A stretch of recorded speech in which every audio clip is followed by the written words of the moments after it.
All right. Yes. Good evening, everyone, and welcome back to the Football Tribe UG channel. Robert Kesakos is your usual suspect. Welcome back to yet another live podcast on your favorite football updates channel. It's a pleasure to be back with you on this beautiful Tuesday evening slash night slash afternoon, depending on wherever it is that you will be joining us from for this podcast. We are glad to be back for yet another conversation of football in the immediate aftermath of that game between Norway and Ivory Coast, in which Norway got the better of the Elephants of West Africa, beating them by 2-1 to send them packing. It's a bit of an unfortunate result for us who wish well for the African teams, but it is what it is. Sometimes good is not just good enough, and that is the result of that. Good evening, Viola. Good to have you back on the podcast. I hope you're doing okay. How has been your day? For starters, yeah, indeed, you're the first year, and how I wish you could help me summon Becky here for a moment. You say I need a gift. You need a gift. Unfortunately, unless you are a fellow YouTuber, I don't think there is a way for me to pick out of my super chats to then gift you. Because it tends to work one-way traffic, to the best of my recollection or my knowledge at the moment. Maybe it is otherwise, and we'll explore that. Africa will never unite. You say World Cup is boring because of the time zone. I mean, the time zone is not favorable for many African countries, especially bearing in mind that majority of these games are kicking off in the wee hours. So it is indeed true that a lot of us are struggling to cope with the schedule, to sort of fit in. Like I said, yesterday, or should I even call it yesterday? Okay. Having watched yesterday's games leading into today, we went to bed at 7:05 a.m. So you can imagine that's what it took for me to even catch some sleep, because I did not have time to sleep in between those games, because the final game kicked off at 4 a.m. It went into extra time and subsequently penalties. So you find that it's less favorable.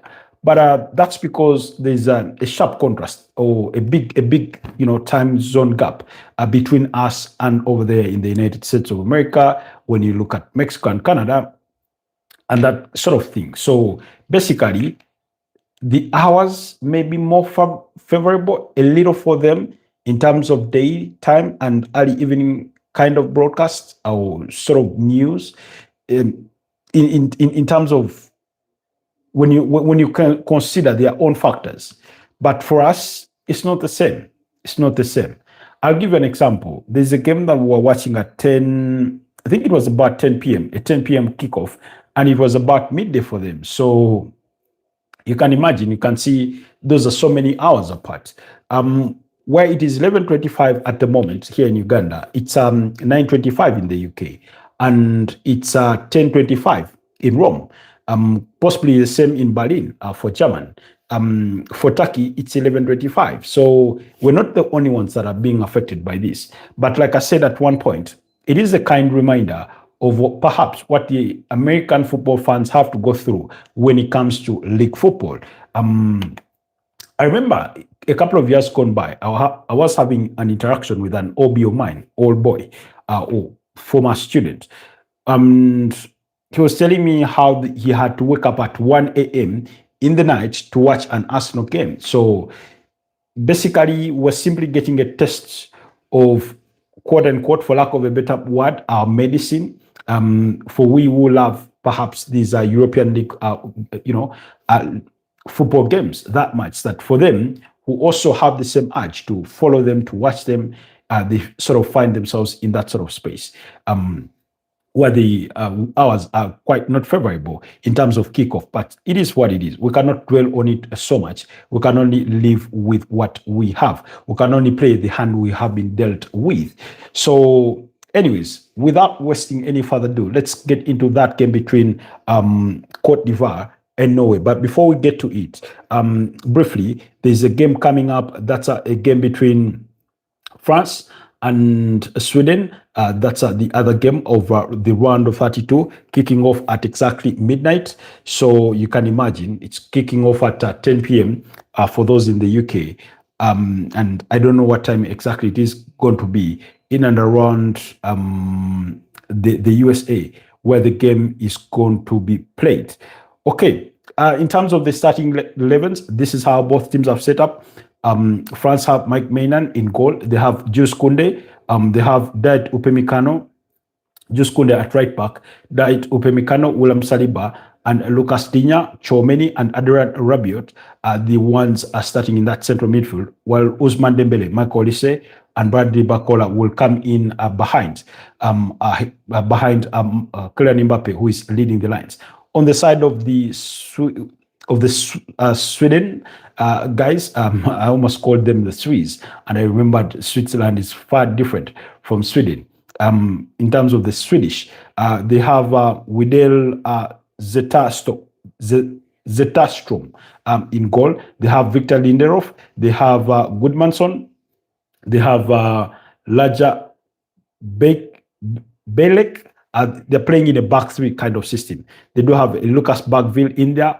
This one, the one at Tottenham Hotspur, Yassine Ayari. They have a Stroud. They have a Sevenson. They have Anthony Elanga, Victor Gyökeres, and Alexander Isak. So now, the way this is going to operate is that you will see Anthony Elanga playing in behind the twin strikers of Alexander Isak and Victor Gyökeres. You remember he did score that the only goal they scored, I think, against Netherlands in the group stages, and then he scored, I think, against the Japanese in that draw that they had to play in the 1-1 draw. Somebody is asking which World Cup do you support? I think it meant which World Cup team do I support? I do support Brazil and Ghana. Obviously France have a very rich bench in terms of their capability to change things up. The likes of Magnus Aklecho, Ryan Chucky, those are some of Desli Doué, Marcus Thuram. Those are some of the forward players. They do have Jean-Philippe Mateta if they want to tweak things up defensively or in the midfield. Obviously, you have the Warren Zaire Emery. You have what's his name? Manu Kone. Yes, the one from AC Roma is available there. On the side of the Swedish, they have a couple of names in there. Not many as perhaps prominent, but they have some good players in there, like Jesper Karlström in there. So we will have to wait and see how things go for both teams. But at least that's how they've set up for that particular fixture. Speaking of which, I think you'll give me a second. Let's have our poll question up for this evening. Let's put our poll question up for this evening in regards so that you guys can give me your predictions for those for what you think or for who you think will win this one. We have no opportunity for the draw. So who will win? Who will win tonight? That's France versus Sweden. So I'll go France first as the favorites, and then I'll go Sweden. You let me know in that poll question. So just take a peek. But in the comment section, you can also give me your predictions in regards to the scoreline, in regards to what you think or who you think is going to sort of come through on top. Okay, Ash says, due to irregular sleep schedule, I'm having constant nightmares. Said due to lack of sleep. Well, I think a couple of people will suffer from that sort of thing, unless you're, let's say, for students who in that period of the summer where school is done and they're not having to do summer school, it's okay. They can watch all games as they please and then sleep during day. For people who work part-time or who work shifts, for those that have the opportunity to work during the, I don't know, it even becomes difficult because if you work during day, then you have the night to sleep, and then you may not be as committed to watching all the games. So it's a bit tricky. Unless you're on leave, you're having some time off, that sort of thing, So I think everybody is trying to deal with it in their own way. Although I know we signed another midfielder for £85 million. We'll get to discuss that in the course of this broadcast. Sino Bueno says, here we go. Ethan has confirmed that he will transfer to a new village on a lifetime deal. Sino Bueno's now, for those of you that are not familiar, Sino Bueno does join us. He's a Chelsea fan, but also a German fan. He's the only German fan within their village. Oh, Jesus Christ. I forget the country. Is it Indonesia? I forget the country there for a second. So, and because German lost, literally everybody, he's become a laughing stock of town. He's become the laughing stock. Everybody's bantering him because of that sort of result. Oh yes, sorry about that. Malaysia, Sarawak, Malaysia, one of the Asian tigers. Yes. I tend to confuse, Sino Bueno's country and that of the Yellow Dayak. I think it was the Yellow Dayak who used to come from Indonesia, and then we had somebody from Bangladesh. So apologies on that one, Sino Bueno. Malaysia. How is Kuala Lumpur? It's one of those, cities that, often sound out wide. Anyways, to the game. Cote d'Ivoire being knocked out at the hands of Sweden by 2-1. Basically, you can sum up and say the best team won. Not because Norway were the better team by a mile. I thought it was a game of small margins in terms of how both teams operated, in terms of the difference in quality based on what we observed on the pitch. Now, I'm struggling to to decide on what statistics to give you. I've seen contrasting statistics to the effect of possession. I'll give you an example. According to some digital sources, they gave Ivory Coast dominancy over the ball to the tune of 52%, compared to Norway's 48%. I don't want to believe that is true. Now, I'm going to go with the source that says Norway dominated possession to the tune of 53% compared to 47% of Ivory Coast, because I thought or felt that they edged it a bit. Like I said, but it's all because the margins were that small, in terms of both teams. The quality was not. You did not see a gap mile between the two teams. Unfortunately, at this stage of the round of 32, in all the games we've witnessed, we are yet to see a game where one team is so dominant over the other in terms of every key aspect of the game that they are beaten hands down.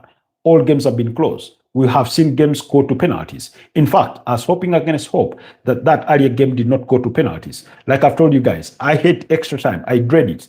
I don't like it. I don't like the tension of penalties, but more importantly, the idea of breaking the game on.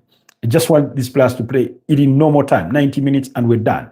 So I sort of had those concerns when Amadou Diallo went and scored that equalizer, and as time wore on,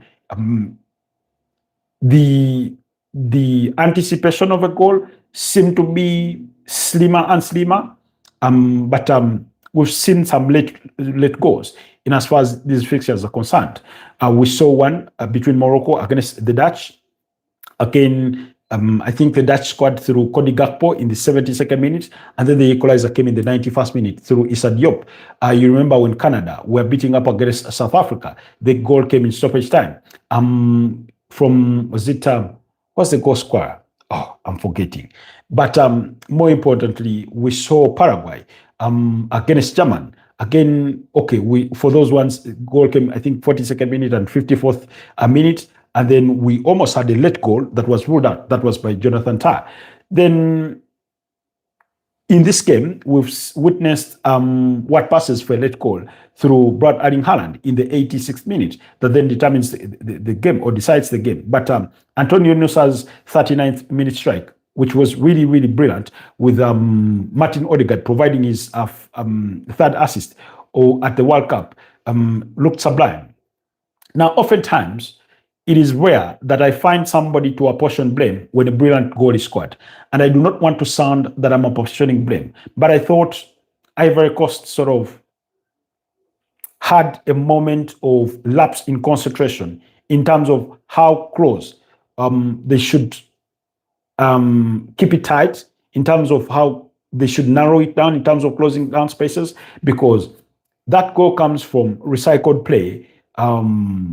Antonio El Molense, he does pass the ball back to Martin Odegaard, who sort of receives it, then passes it back to him. And then as he drives it, you have a Nicolas Pepe providing cover, but he's not really committed to sort of closing him down. Then Frank Kessie, who had his attention drawn out to Martin Odegaard at the time when he had the ball. By the time he retreats back, I feel he does not put his body to the line enough to try and prevent that shot or to try and block that shot, because when Antonio Nusa takes that shot, you can see he tries to stretch his leg out as though to put in a block. But I felt like that overall commitment, you know that how should I put it? I don't want to use the Luganda word that we say okuyiwawo mubiri. You know, in terms of putting his whole body in the way, I thought he did not do that, and in that small space, that's where Antonio Nusa found, the space to bend that ball beyond the reach of the Ivorian goalkeeper, and it was 1-0. Then, but like I said, game carries on. Ivory Coast had some, close moments, but they could not find the back of the net. One of the players that was really impressive for me was Conan, the Ivory Coast left back. I thought he had a good game. A couple of moments, he got himself in the forward positions. The execution wasn't perfect for him. So, and then Ibrahim Sangare, I thought he had a good game. I thought he had a good game in that midfield. Frank Kessie, not up to beat as I would have expected. I was disappointed by Johan Boni. Is he called Johan, actually? Sometimes I forget those first names. But Boni, for me, Angie Boni, yes, he did not deliver to the best of my expectations already. So it was that. So game carries on. Obviously, we're into the second half, and he was eventually withdrawn. I think for Amadou Diallo, he comes on, and they're using those forward players to try and make things happen, as opposed to having that actual target man. So yes, Amadou Diallo came on for Olahi, and then Wahi came on for Boni. So it gave them a bit of an edge. And when you look at the assist that Nicolas Pepe provides, there's something I like about left-footed players. They have that pass, that simple pass. There's a way they play the ball with a lot of ease and simplicity. It makes you think or almost imagine that tomorrow you can be given playing boots and you walk onto the pitch and possibly make the same pass. When that ball is passed to him, I think by Amadou Diallo still, the way he flicks it in his path, and of course, Amadou Diallo goes on to do the magic, to dribble past players and cut back on the inside and strike that ball into the back of the net to restore parity, was simply impressive. I don't know, at Ivory Coast, I sort of see a different Amadou Diallo than the one I've seen at Manchester United. Meanwhile, there's a couple of clubs that are interested in his services, although Manchester United insists he's not for sale. So there's that. Anyways,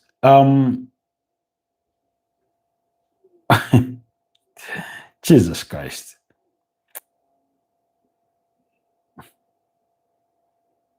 I am the yellow dog. Jesus Christ. Sino bueno. My apologies. Do you still collect palm oil? My apologies. There's somebody with whom your names were sort of related, ish, in a way. But for them, they were from Indonesia. They are not from Malaysia. Do you still collect palm oil?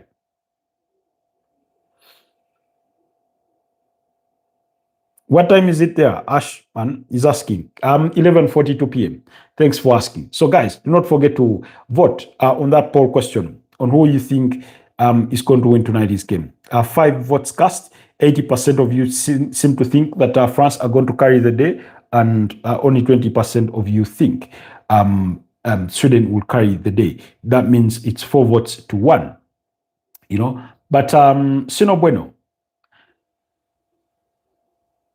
Refresh my mind. Do you still collect palm oil? Yes, I do. I woke up early today to sell the harvest. It's 4:42 a.m. now. Wow. Wow. Impressed. How do you do it? Sino Bueno, for those of you that are not familiar, he's a workaholic.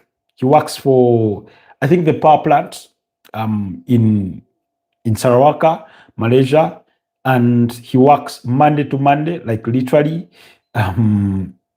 including a great deal of many hours on a Sunday. And yet somehow he finds time to go and grow and then harvest and sell palm oil, or what many of us call evinazi. So anyways, good luck to you too, man. I hope it all works out. I was going to ask an odd question, but let me not ask the question. So, anyways, that's how the game sort of fared. And when Ahmad Diallo fires them back into the game, you sort of felt what you ordinarily feel all the time, that sort of sigh of relief, a bit of relaxation. Now, when you look at the second goal, and this is where I say I hate to blame players, but sometimes you can't help it. When Oscar Bob plays that pass to Patrick Badge, and then Patrick Badge plays the cutback to Brad Erling Haaland,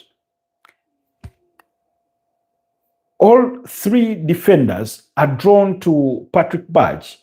I don't know, impressed by the fine pass between the lines from Oscar Bob. He sort of steals all their attention, and by the time he plays the cutback, Frank Kessie, who should have also been tracking, or one of the trackers, to cover, Brad Erling Haaland, is just arriving in a way, and he does not close that gap early enough. So it felt like they all drew their attention to where the ball was and forgot where the ball could land. First of all, I can sort of understand why they did what they did, because it's not like Patrick Berg had narrowed down the space that he could not have a shot at goal. He was still in a favorable angle for him to take an aim at goal if he needed to. So I understand them doing that. But all 3 of you dragging your attention to where the ball is and forgetting what's in the rear of you, that was a classic lapse in concentration, because we know that when we are defending at all times, someone or one of us must have sight of the striker, especially in a team like Norway that plays with the target man in Brad Erling Haaland, So in Brad Erling Haaland, forget Alexander Soroth, because I think he had been already off at that point, because he was withdrawn, I think, and then the likes of Oscar Bob, Sheldrop, came on. But somebody has to keep an eye on the center forward and track their movement. As soon as you lose that, if they beat you to the cross, if they beat you to the cutback, then you do not know where the striker is. And before you know it, he's burying that ball in the back of the net. So that's exactly what happened. So he taps the ball into the back of the net, and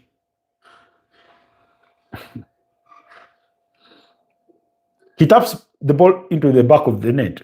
Almost, I don't think he intended it for him to have that faintest or slightest of touches on that ball, because you could see him almost gasp for his breath as he watched that ball, hoping or thinking that the goalkeeper was almost going to recover just in time to get to it. Luckily for him, that's not what happened, Sino Bueno says, I work as a QA, qualitative and quantitative assurance and quantitative whatever the C stands for, assistant for Saraka's oil and gas company called Petros. I will sell the palm oil harvest and go to work 8 a.m. to 8 p.m. But I have my siblings that help me. I just negotiate with the seller. Okay. Oh, you mean the buyer? Okay. So understood. So, you know, I come from a country where we have the perception that people who work in oil and gas, in the gas sector, rich, if not wealthy in some cases. Anyways, that's all a side, conversation. But in the end, I think Ivory Coast, in a way, when they sit to look back at that game, to review their own performance, they'll look back and think to themselves, yeah, we sort of dropped the ball in this moment. Like we did not have our concentration on full display when we needed to, because you felt that that the gap was close. The gap was really, really close. So, and then the Norwegians, I think one of the other things that I noticed, that's height advantage. I'll give you an example. I thought Ivory Coast struggled to deal with set pieces. I thought they struggled to deal with set pieces. Now, there's an opportunity that was cleared off the lines by Amadou Diallo. Literally, they were all beaten. But there's a moment, I think, at the tail end of the first half, after they've gotten the lead through Antonio Nusa, there's an opportunity that falls to Erling Haaland, and as he tries to tap it into the back of the net, Ibrahim Sangare comes in with an timely intervention. Then the other fell, I think, to Alexander Soroth. So, no, actually, that's the same chance where Alexander Soroth flicks it in the path of Erling Haaland. But in quick succession, they had about two chances where they could have extended their lead, but fell short. So I think those towering forwards are quite a big threat in both Erling Haaland and Alexander Soroth, especially during set piece play. I hope teams take note of that. You said Norway is really scary if they have a good crossers. Soroth and Haaland can switch on who can be the target man. Soroth as the target man and Haaland as the poacher really works. I'll test it in a game. Okay, Sarayan says, my boy Ahmad did well. He will come back tops for us in the new season. Yeah, Amadou Diallo did well. He had a very, very good cameo. I thought he nearly scored now. With arguably almost the last kick of the game. Forget the corner kick eventually, but the moment that leads to that corner kick was a free kick. Quite from distance, Frank Kessie stood at the ball and Amadou Diallo, and it was Amadou Diallo that took the attempt or took the strike. Now, it reminded me of something that we've said before about goalkeepers. You know how goalkeepers set their wall to one side and then they look to occupy the other side of the goal? And oftentimes when they score direct free kicks against them, it's because the free kick taker is so smart that he's able to bend that ball or leap it over the wall, that by the time the goalkeeper covers that gap that is left, that is so big, because I often feel that the moment you require to take yourself more than 2 steps into the direction of the ball as a goalkeeper, you're not going to get there on time to save it. So that's how they're often beaten. Now, what the Norwegian goalkeeper did this time around, he set a very narrow wall, I think of 1 or 2 players, because he wanted to have a proper line of direction, he wanted to have a proper line of vision of that ball as it comes through. And oh my, what a sublime strike that was from Amadou Diallo. It's a kind of free kick that is worthy of a goal, but the save is just as good. So, and you can imagine what it would have meant if that ball goes into the back of the net. Maybe perhaps we'll be having a whole different conversation altogether by now. But the Norwegian goalkeeper did just enough to get there and save that one. He got 2 goals and 1 assist, if I'm not mistaken, in the tournament. I think that's his contribution, 2 goals. So he's looked okay. And that's what I was saying earlier on. Amadou Diallo with Ivory Coast seems to take matters into his own hands. He seems to be the kind of player that takes responsibility. He seems to have that understanding of, I'm one of the mature guys in this team. I'm one of the big guys that ought to take responsibility. And with Ivory Coast, sometimes it's been Nicolas Pepe. Now, Yan Diomande, other than that performance against Ecuador, I've not been sold. If he was auditioning for a €100 million move, I don't think he bought many supporters for himself. Who is still young? Who is still young? I think you're talking about Amadou Diallo. You can be young but very experienced, given the sort of level that you played at, for quite some time. So yes, he's only 23, but it feels like he's been on the scene for the last about 5 years or thereabout. And 5 years, that means from the age of about 19 or 18, 19, thereabout. So experience-wise, he's matured. So he ought to take the responsibility. But for Yan Diomande, I understand he's a young player. But when it comes to the sort of praise or the mold in which he's been advertised, I was not sold. I do not think he's worth €100 million. Later on, more than that, as has been speculated, that RB Leipzig will be demanding. So it's something that we ought to think about. I didn't see him stand out today. I did not see him stand out against Germany. I did not see him stand out in that their final game of the group stages. I did not see that,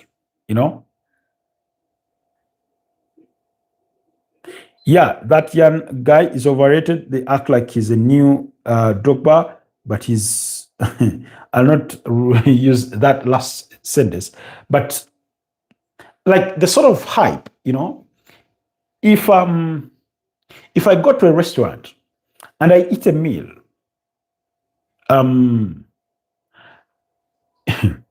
if I'm West African, if I go to a restaurant and I eat some really, really nice jollof rice and I come and I praise it for you, and so much so that you develop the urge to have a taste of the same meal, it must live to the hype. It must live to the billing. Now, of course, with tongues comes just some preferences, but coming into the World Cup, that first game against Ecuador, then the transfer speculation surrounding the player and the amount of money that is being, tied to his name as what would be an acceptable transfer fee, and the kind of performances that we've seen, because the media almost led us to think or believe that in Yan Diomande, we're going to watch our own version of Lamine Yamal. But it's not been that. We thought we were going to watch our own version of a Michael Olise. It's been far from that,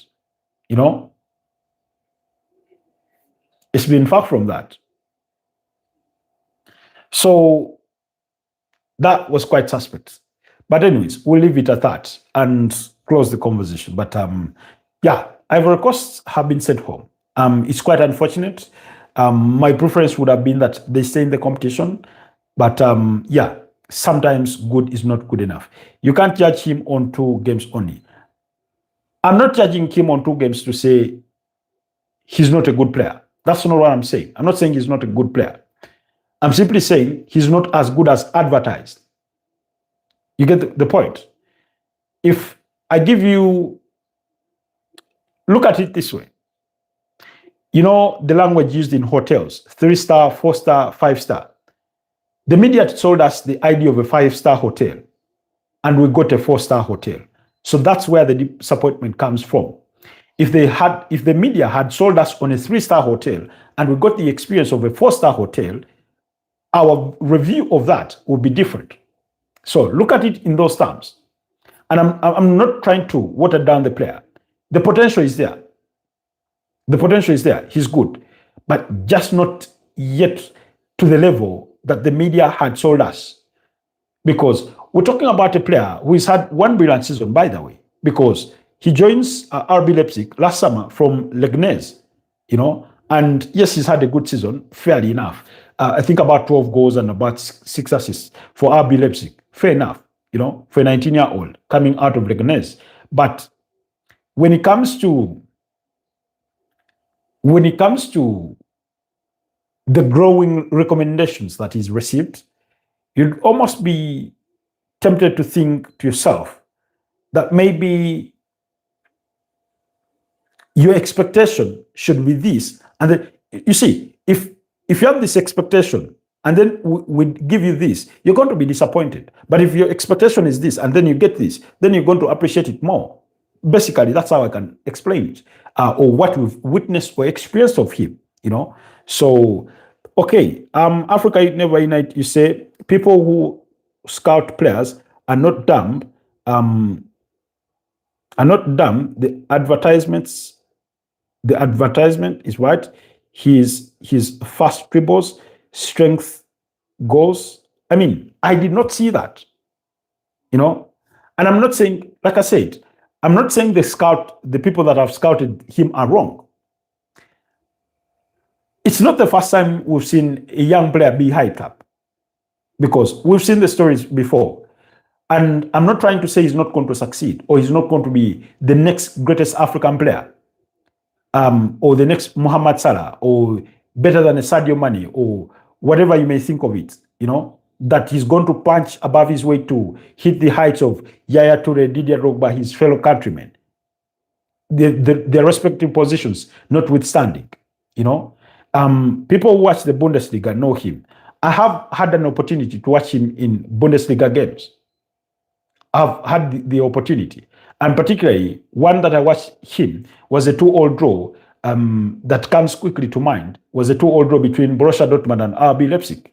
He looked good. And I remember coming out of that game being one of the players that I talked about, So, but the way he's talked about in the media is like as though he's done that for 2-3 consecutive seasons. I'll give you another example. Harry Kane, when he just had burst onto the scene at Tottenham Hotspur, I remember, I think the first time he scored about 20 goals in one of those seasons in years gone by. Should be anywhere, was it 2014, 2015? I remember saying to myself, I'm not yet sold about Harry Kane. He scored the goals, but I want to be proven when he stands the test of time to say, yeah, now you're an elite striker. So in the long run, he proved me wrong. He proved to be as good as had been advertised right from the onset. So he lived to the bidding. So all I want is for him to live to the bidding. But I'm saying to the extent of the games that he's been at the World Cup, because remember, the World Cup being a tournament game, you have very few chances. And you're only as good as your last game. That's why if you're not good enough this game, soon fans are already demanding that the manager chop and change. Let's try in somebody else because we do not have a lot of time to stick with you until it works out. So look at it in that sense. Anyways, Sino Bueno says, will Sweden start a 3-4-3? Dembele will terrorize that wing side. I'm waiting to see how they operate, how they contain that French attack that has Ousmane Dembele, Michael Olise, Bradley Bakola, and Kylian Mbappe. It's quite a difficult one to stop. It's quite a difficult one to stop. So, anyways, the game has gotten underway already. Let's experience it as it goes on. But as it goes on, we'll be talking transfers as well, because Tottenham Hotspur have agreed a deal worth £85 million to sign Matthias Fernandes from West Ham United. Now, you see, and this is what I said. The moment Manchester City agreed to pay as high as they paid for Elliot Anderson, worth £116 million, it meant that West Ham were not going to budge on their asking price tag for Matthias Fernandes. And then there are being interest from multiple sources, including, but not limited to, Manchester United and Tottenham Hotspurs, did not help the situation that they were going to demand for high transfer fees. So, in the end, West Ham have gotten what they wanted. We're talking about a player that they signed for £38 million last summer, plus £4 million in expected add-ons. Now, I do not think, unless those add-ons were appearance-based in a single campaign, with West Ham being relegated, I do not think that all those add-ons were fulfilled. So, essentially, let's go on the assumption, on the leap of faith, and assume that maybe the conditions for £2 million, which I do not also believe to be the case, but we are going to go and assume that the conditions for £2 million worth in add-ons was achieved, and therefore the total package that West Ham have paid is £40 million. 1 year later, they're getting more than double what they bought him for. Now, whether Southampton hold a sell-on clause, and I would want to suspect that maybe there is a sell-on clause, we'll get to, it's still really, really high, because what their profit is in this particular case, because according to multiple reports, the £85 million is guaranteed, no add-ons, flat out good deal. So in other words, your profit is £45 million. So even if Southampton had a 10 to 15% sell-on clause, you still make a huge profit off of that, you know. So it's a brilliant piece of business for West Ham's part. For Tottenham, who have made the significant investment, only time will tell whether the juice is worth the squeeze, you know. So, Sino Bueno, you say Rabiot is so underrated. He can create, he can score, he can defend, he can win area duels, and he really reminds me of Flamini, Matthew Flamini. Oh, hey, sorry, you mean Fellaini? Oh, Maroon Fellaini, formerly at Everton and Manchester United. Now, Adrian Rabiot is a good player. He's an okay player.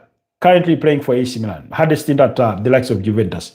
You know, he's a good player. But for me, he's no longer as good as he used to be. He's no longer as good as he used to be. And nor should he be, because sometimes it comes with the age. As you age out, your effectiveness becomes a bit lesser and lesser, you know.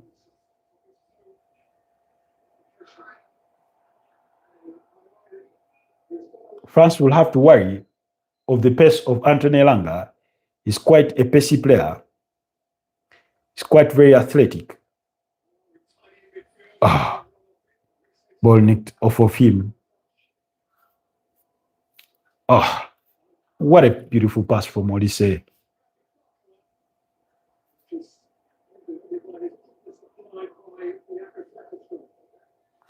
So, in as far as West Ham are concerned, that's a brilliant piece of business negotiated for themselves, really. Manchester United were reluctant and unwilling to pay or to meet that valuation. That's why Spurs beat them to his signature. And I know a lot of Man United fans, or a good number of them, are going to criticize their club for that. But sometimes, this is what I was saying the other time. If these big teams need to have a certain control or regulation on the market when it comes to transfer fees, it only works to their benefit if they can come up with a kitchen cabinet. You know, for as long as they can't, it's always going to be difficult.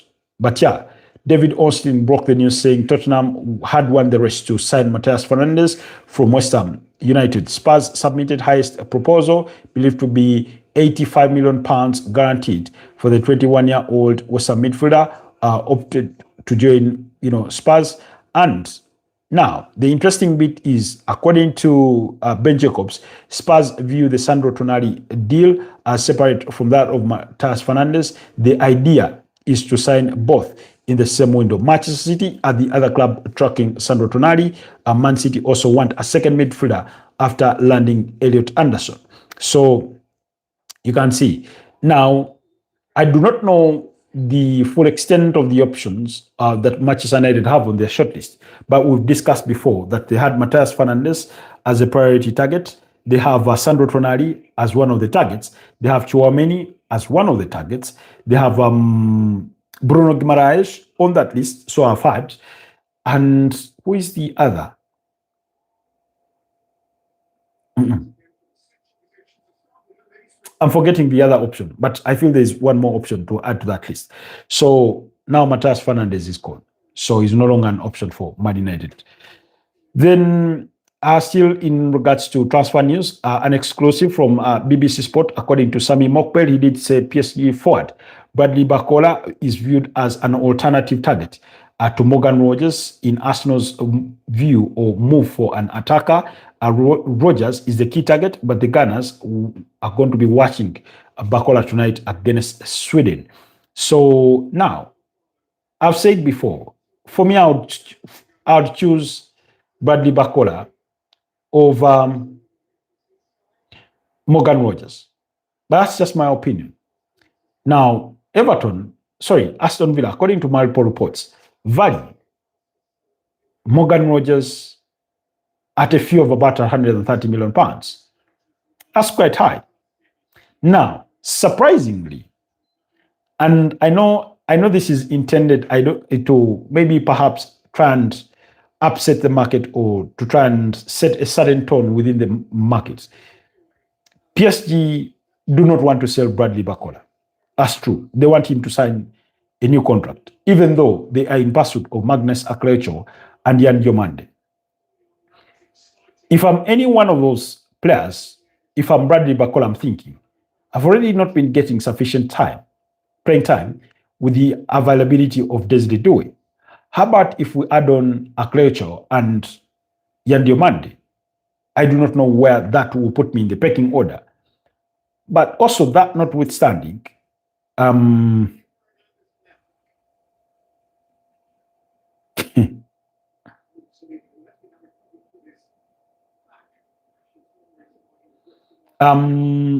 so anyways, you think of it now, PS just saying to them he's worth also 100, is worth more than 116 million pounds. Again, precedent set by Man City. That notwithstanding, it will boil down to who Arsenal think they want more and who is worthy of the price tag that is being slapped on them. That's a difficult question to answer at the moment. But it's going to be a long summer, so only time will tell. Anyways, looks like we are in for an end-to-end game in terms of attack me, I attack you.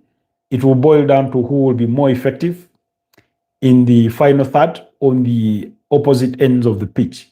So far, Sweden are falling short on the final third moments. And as have France on the other side.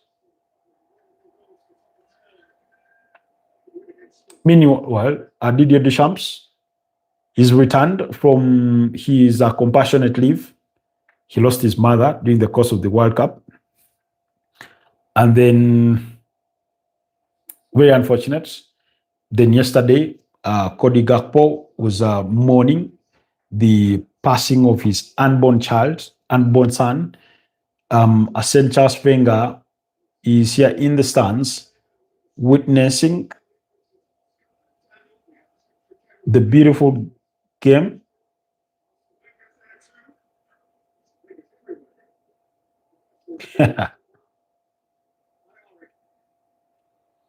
Yassine Ayari is one of those players that have looked impressive in that Swedish midfield and by the extent of the World Cup.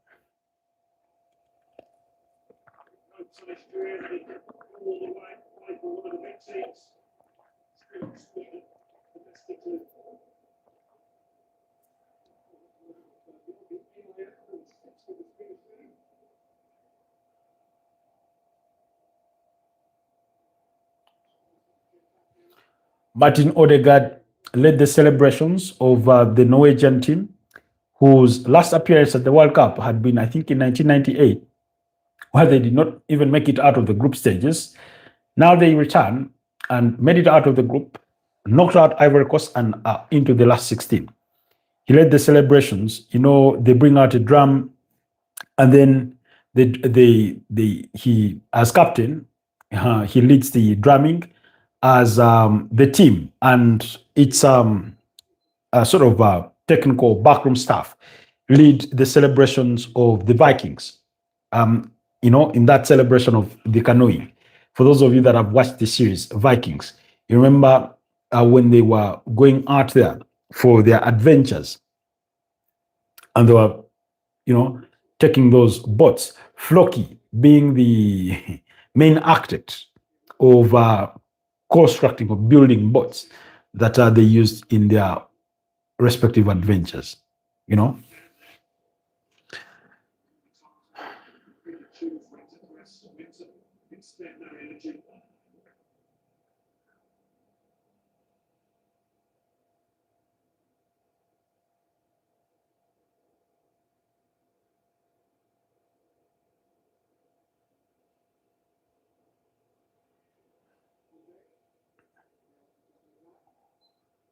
13 minutes played, still goalless.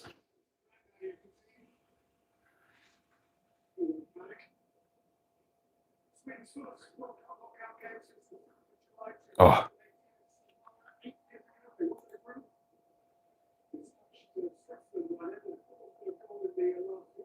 Come on.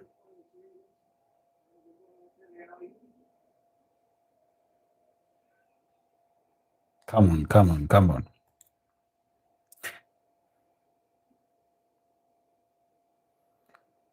Oh, really? Anyways, we'll see how to do about certain things.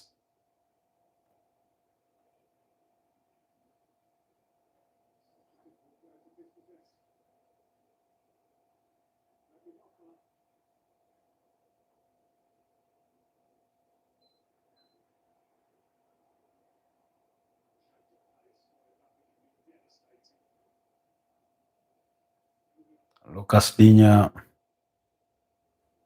Hey, this France defense, it's not the best there is. I feel like if you have a go at it, you can have a crack at them. That's my feeling about them. That's my feeling about them.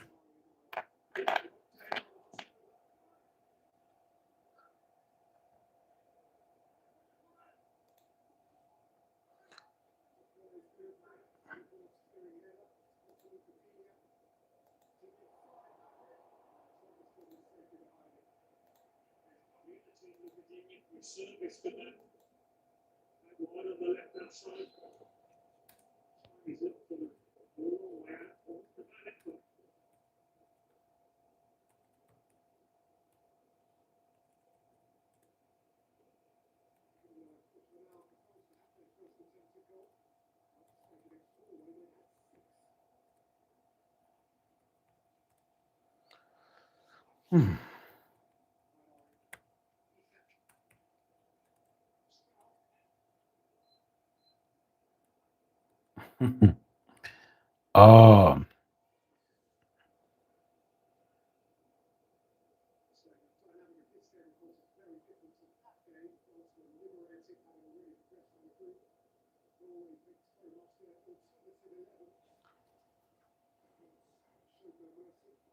so far so good. Not so good, not very entertaining. It's been a bit of an okay game. Oh, clearly Mbappe wanted to go from distance, but I don't think he had a powerful shot enough.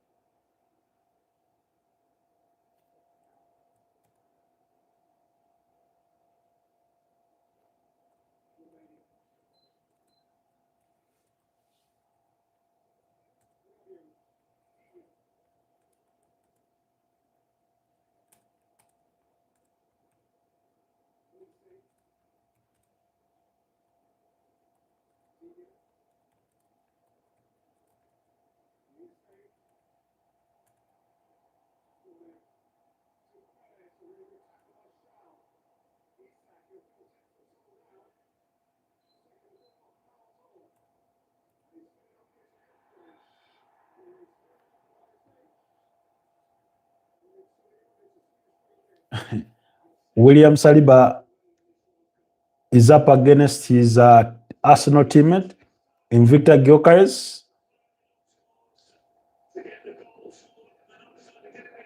He's a very physical guy. Both very physical guys. Tall. International football is sometimes interesting when teammates come up against each other in these tournaments. Jesus Christ. When was the last time you guys watched our shots? Been looking at our numbers and they're really, really very, very low.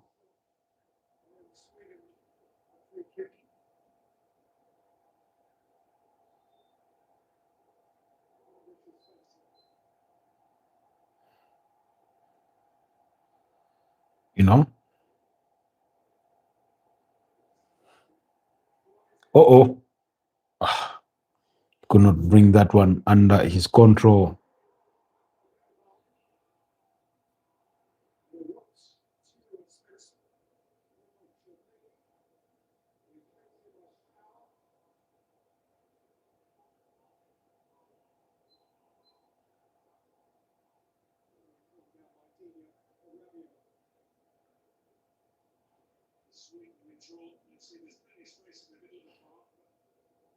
Really? Uh-oh. Oh. Bradley Bacola, a beautiful attempt at goal, just couldn't keep it low, was always rising, and it goes over the bar. He drives the ball from deep in the midfield and runs into that box, goes on his, what I believe to be his weaker foot. Didier Deschamps and his assistant on the technical bench left disappointed just as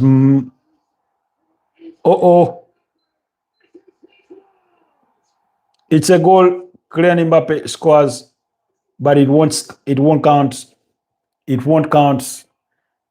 The flag goes up. Oh, is he offside or is onside? Michael is finding him quickly, and there's no stopping him.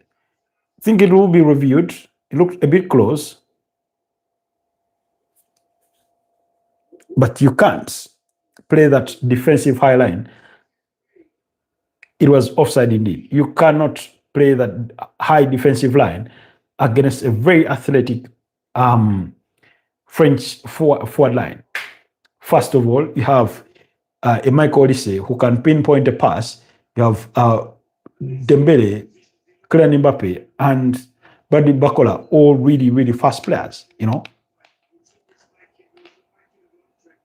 So you cannot be committing that space. So the distance between the goalkeeper and the rest defense, that area, I think ought or needs to be a bit shorter or narrower.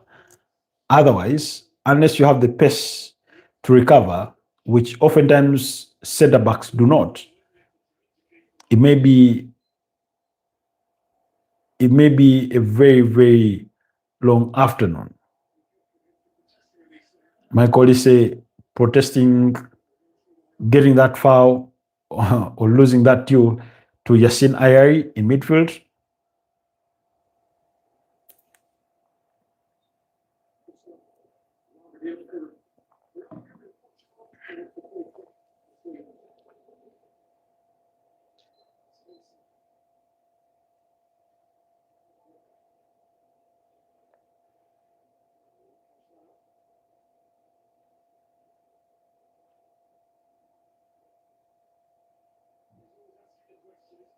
Oh, it was offside. It was offside indeed. And there's no way the goalkeeper was going to save that. The French thought they had gotten the breakthrough, but it could not stand.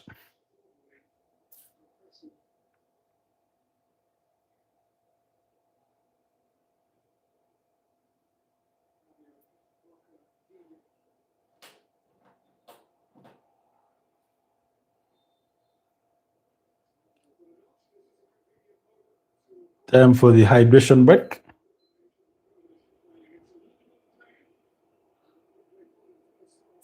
Time for the hydration break.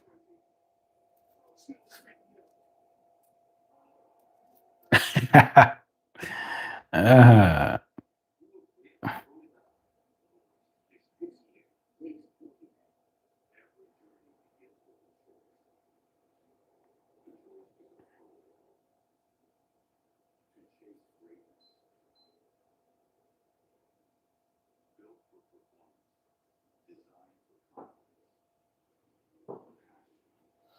it's funny how that happens. But maybe we're into the hydration break, and you're not missing much. Hi, Raymond Kangumba. You say France will win tonight. Okay. What's your prediction then? Give us a prediction. You also say Johan Manzambi for 43 million pounds should join Newcastle. It's been one of the standout performers in this World Cup.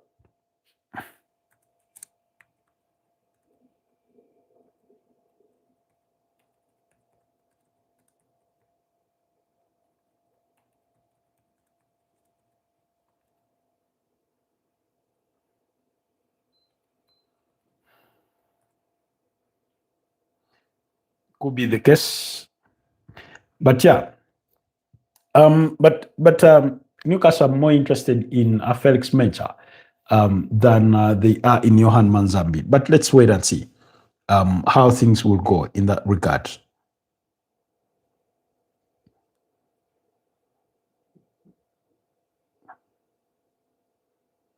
Let's wait and see how things will go in that regard.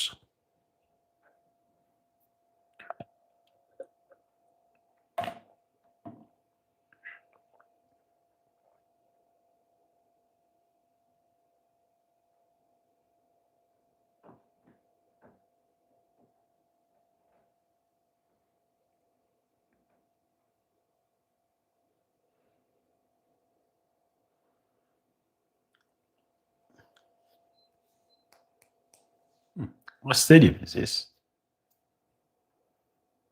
Need to find out.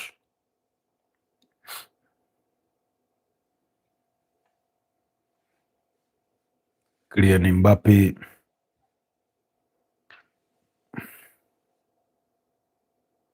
Oh, the New York, New Jersey Stadium, East Rutherford. The East Rutherford Stadium. Quite big. Quite big stadiums.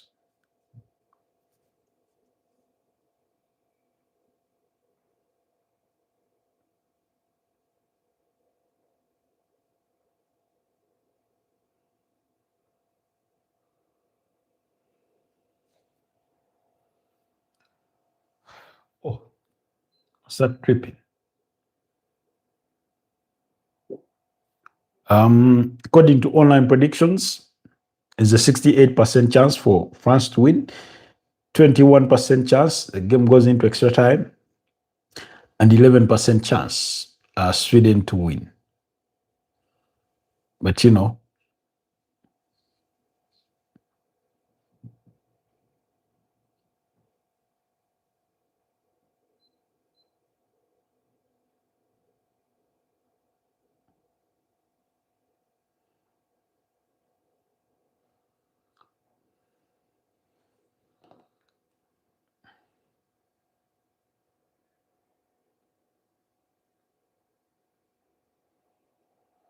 Adrian Rabiot bringing Yassine Ayari down to the floor.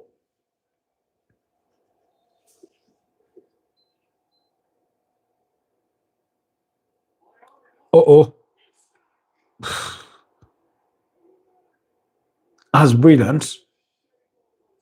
French thought he was going to go for a long ball and he simply passed it for Alexander Isak to run to. Does not catch it perfectly well. A plan had almost been well executed.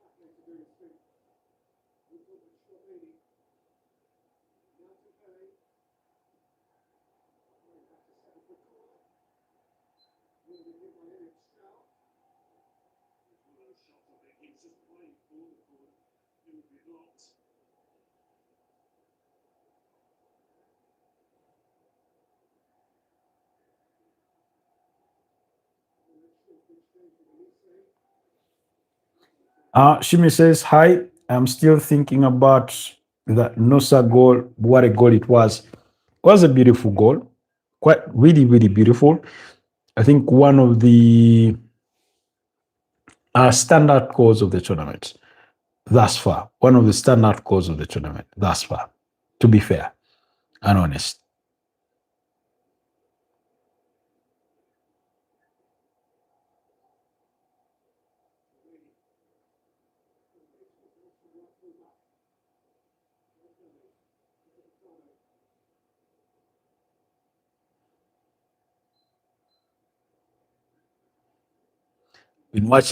I've been revisiting a clip of Martin Odegaard drumming the drums of the Vikings, giving us quite the experience,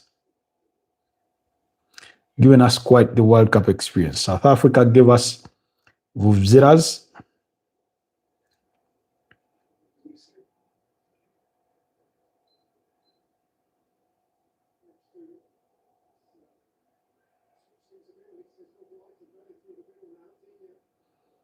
South Africa gave us Vuvzelas. The Norwegians have given us the Viking vibes.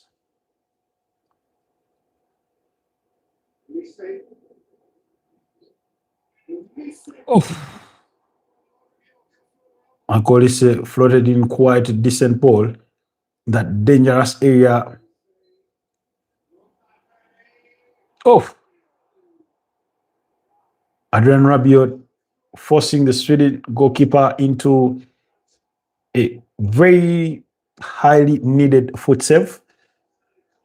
But they struck it quite really, really well on his weaker foot.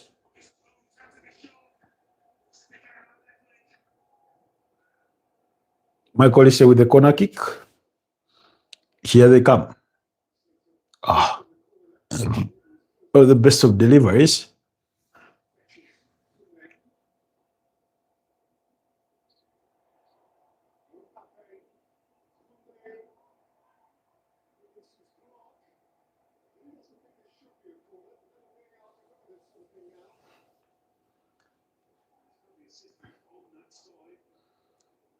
I feel like Jules Kounde is supposed to be from either Ethiopia or Rwanda. You know, somebody investigate for me Jules Kounde.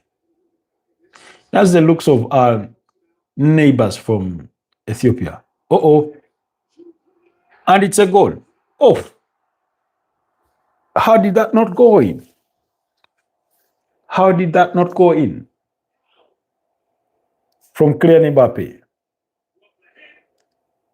Oh, it hits the base of the upright. Oh, he thought he had scored.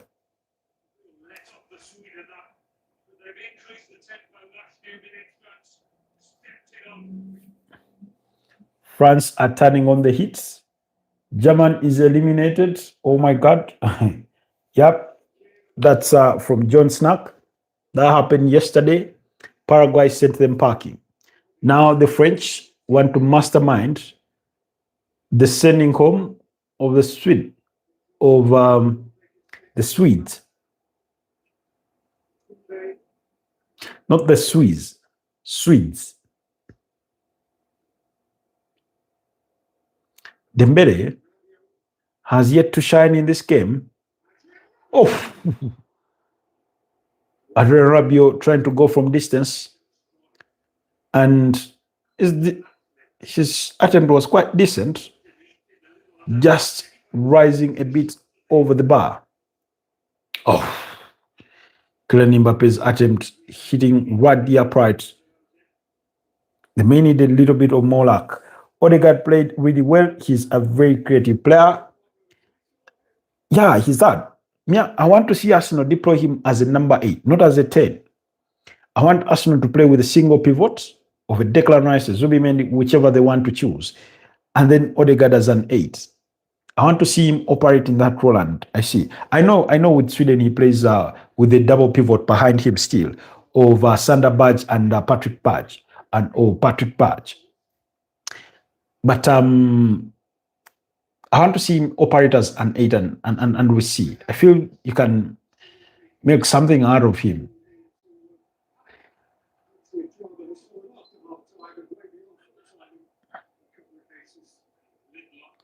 A little bit of a miscommunication between Victor Lindelof and his goalkeeper. Widell. Widell will need to be at the top of his game if Sweden are to have a chance.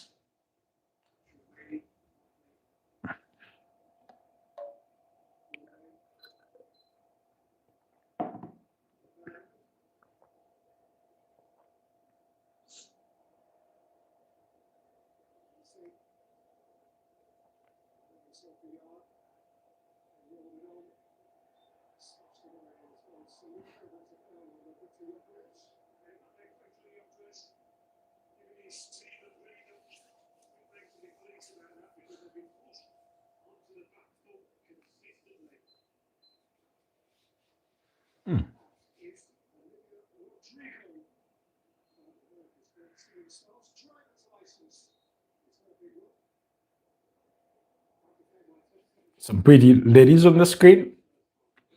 Let me not say too much about that. Admin says, Jesus loves you.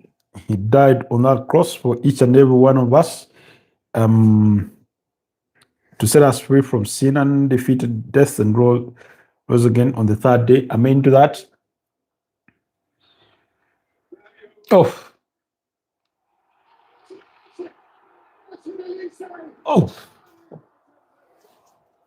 Dembele misses on the rebound. Mike Olise misses with his own attempt. Did it hit the upright? Mike Olise with the volley.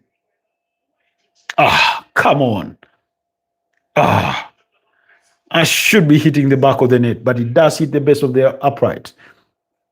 And then the rebound from Dembele tries to carve it into the top corner, but it's just a few inches wide of the post. And then Anthony Elanga and Alexander Isak nearly combined on the other side to find the break for Sweden. Quite an entertaining half. We've been treated to. Alexander Isak missed to get a touch on that, and it eventually just crosses through the front of the French box. France have had 9 attempts on goal with 3 on targets. Really, Sweden have had only 2 and 1 on targets. Twice they've hit the upright through Kylian Mbappe and Olise.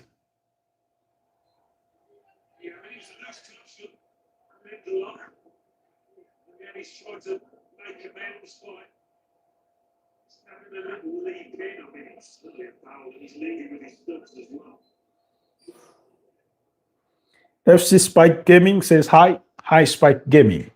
Good to have you in the broadcast. Victor Lindelof just creased the Tads of Michael Olise. Seems to be in a lot of pain. But what an attempt that was for Michael Olise. Just imagine if that had gone in. Don't think he perfectly quite hit it, because it appears to go off his studs as opposed to his foot directly.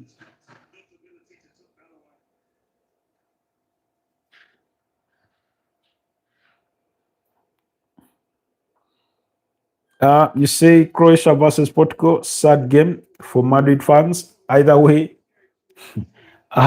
Cristiano Ronaldo versus Luka Modric. At the end of the day, you ought to choose a side if you are to choose a side. But you can also be a neutral and may the best team win. After this game, there'll be another game that will be between Mexico and Ecuador. Unfortunately, I ain't staying up for that one. And I don't think I'll be waking up for it either.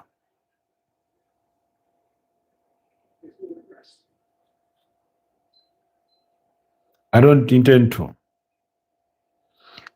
And for the first time tomorrow, we're going to have a favorable schedule. Slightly favorable. Because what will happen is, at least tomorrow we'll watch at 7 p.m. England versus Democratic Republic of Congo. At 11 p.m. we'll have Belgium up against Senegal, and then USA against Bosnia at 3 a.m. So sounds fair enough. Sounds fair enough.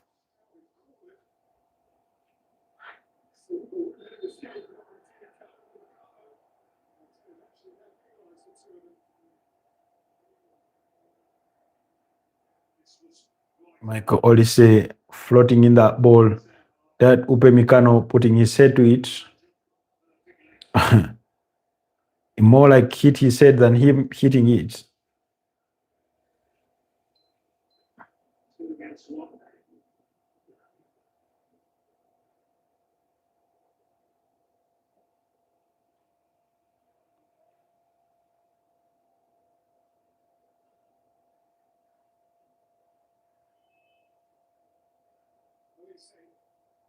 Uh-oh. Mbappe. He looked to hit that first time.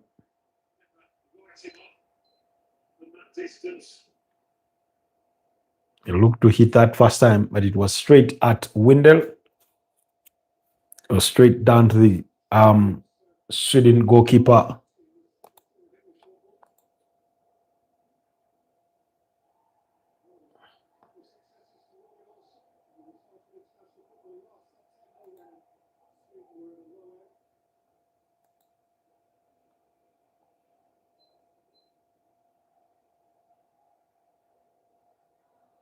Hi, Enoch.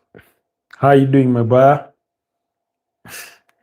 Enoch, I know you're not a football fan, but at least a part of you should be enjoying snippets of the World Cup, at the very least.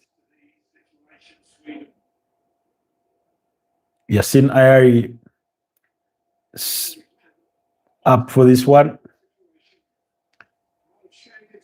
Beautifully delivered, but it's a little too heavy. You said Team Mbappe all the way. Okay, let's hope it goes your way. He's already hit the upright. And so has his counterpart in Michael Olise. France have looked the better side, obviously, or deservedly so. I think it was Thomas Frank who described them as the best team at the World Cup.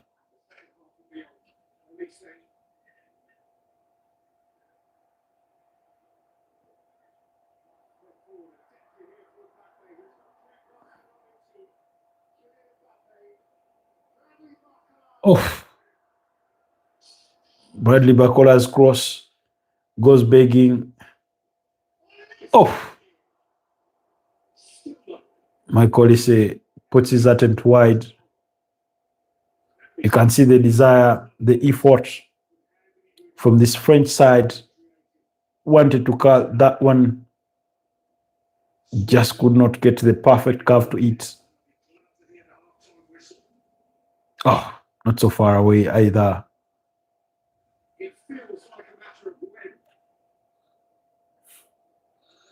Last time they won the World Cup, and it looked like it was an African team. That was back in 2018 when they still had the likes of Paul Pogba on that team. Obviously, N'Golo Kante was part of it. Blaise Matuidi was part of it. You know, David Upemikano alongside Konata, I think.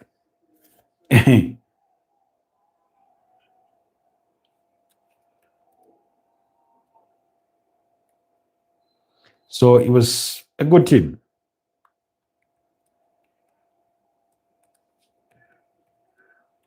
It was a good. It was a good team. It was a good team. Hugo Lloris was still there with the likes of Steve Mandanda. You know, Benjamin Mendy was part of that. You know, Presnel Kimpembe, another black player in there. At the time, he was at Paris Saint-Germain. You know, Samuel Umtiti at Barcelona. At Jibril Sedibe, Rafael Varane, that sort of squad. Steven Zozi in there somewhere. So, Ousmane Dembele was also part of that. Jules Koundé nearly part himself through a crowd of legs. Yeah, it's had lots of black players. The likes of Thomas Lemar, at the time he was at, I think, Atletico de Madrid. Was he? Had he joined Atletico de Madrid? Or he was still at Monaco? I think he was still at Monaco.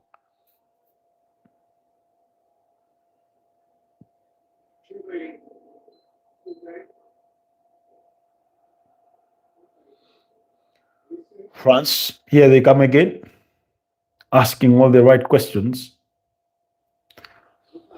Olise enjoying his free roll. He's all over the pitch. Windle with the save, being forced into a save by Michael Olise once again.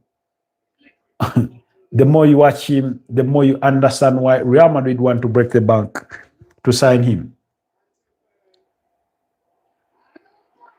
And it's a goal. Kylian Mbappe, at long last, breaks the deadlock. You cannot escape him. You cannot escape him. Archie Morrison says hi. Hi, Archie Morrison. Good to have you on the broadcast. Guys, vote on that poll question. I can see 93% of you say France will win after 14 votes cast. Our record for most votes on a broadcast is 26. So I hope more of you chip in. Are you a Liverpool fan? No, I'm not a Liverpool fan. I'm a football fan. Morrison.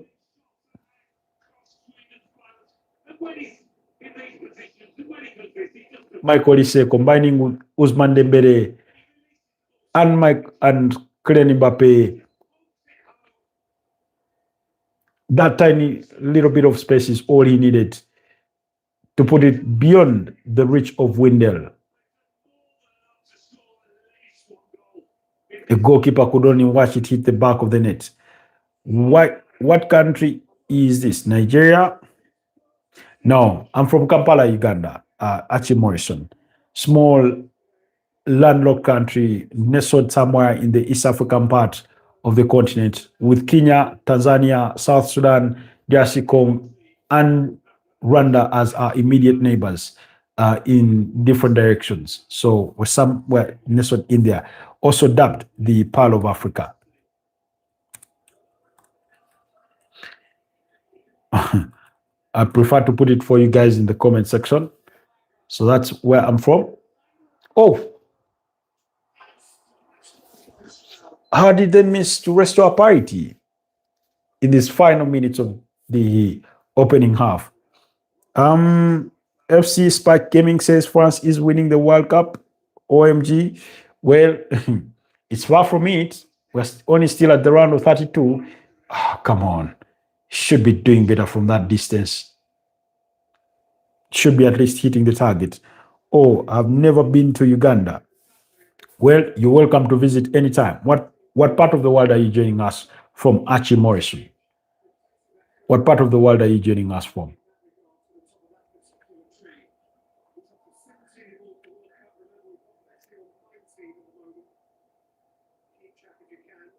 Is Mbappe even human? He is human. He is human. And the other day we were debating or discussing whether he's the best World Cup player ever, specifically at the World Cup, because that's his 17th goal at the World Cup.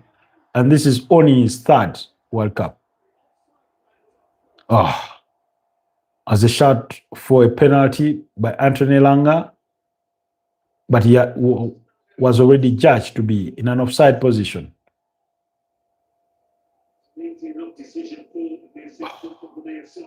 I think it would have been given Lucas Digne being the suspect, but Swede had been already in an offside position. I think very soon the referee is going to call it for halftime. Oh.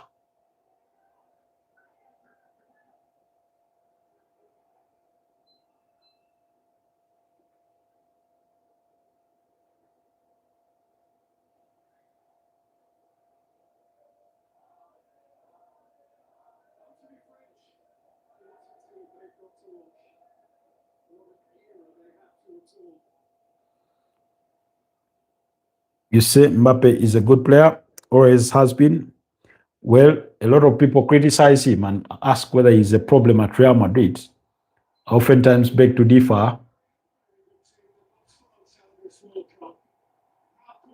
Started captaining this French side at a very young age.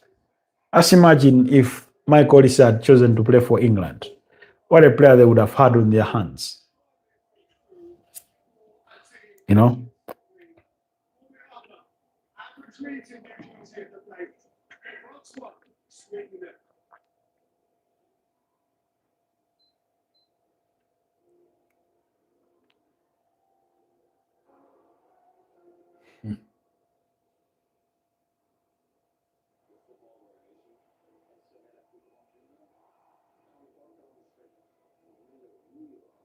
Do you like Haiti? I don't have a problem with them. I don't know much about them, apart from the likes of some of their former leaders like Papa Doc Duvalier and Baby Doc. The idea that they were colonized by the French in many, many years gone by, and that when they rebelled and kicked out the French, they were made to pay for it, something that kept them poor for a very long time. Jesus Christ. This thing called imperialism is a dangerous thing to the world.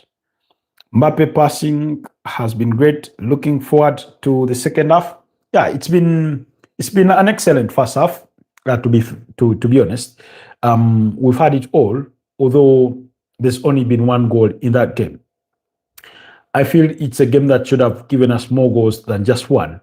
I felt like Sweden have been. I feel like Sweden have been outplayed in all aspects of the game.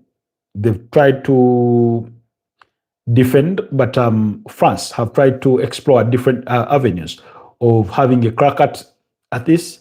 They've had attempts from distance. They've tried it all. They've tried it all, to be honest. 6 shots on target for France and only 1 on target for the Swedes. France's XG is a 1.1 compared to 0.29 for the Swedes. 7 shots off target for France and only 2 for Sweden. That tells you France dominating possession to the tune of 71% compared to 29% of Sweden. So really, that sort of tells you, or paints for you at least the picture that it has been. 259 passes attempted compared to only 108 for Sweden, and 91% passing accuracy for, Sino Bueno is saying Sweden is Japan. I mean, Give Japan some credit. Give Japan some credit. Fools Edits says hello. Hello, Fools Edits. Ah, I'm forgetting the country from which you joined us from. Was it Norway? Was it Norway? Archie Morrison says the team I support, we had a Ugandan player, but he went to a different club. Yes, Fools Edits is from Norway. Archie Morrison, what team do you support? You did not let me know what country you're from. You only asked whether I like Haiti, you know. So, guys, do not abandon that poll question. I can see 15 votes, 93% of you still thinking that France are going to win. Imagine if Sweden were to cause an upset. Jesus Christ. You know, football is a crazy world. You say you support Aberdeen. That means you're from Scotland. Oh, Aberdeen. I think you had Rogers Mato. Isn't he the player that was at Aberdeen? Or if it's not Rogers Mato, was it Bevis Mugabe? And Man United? Oh, I can see Sir Alex Ferguson through and through. If you support Aberdeen and Man United, that screams Sir Alex Ferguson through and through. You know, in 1986, Arsenal wanted Sir Alex Ferguson to actually, I think, around 1985.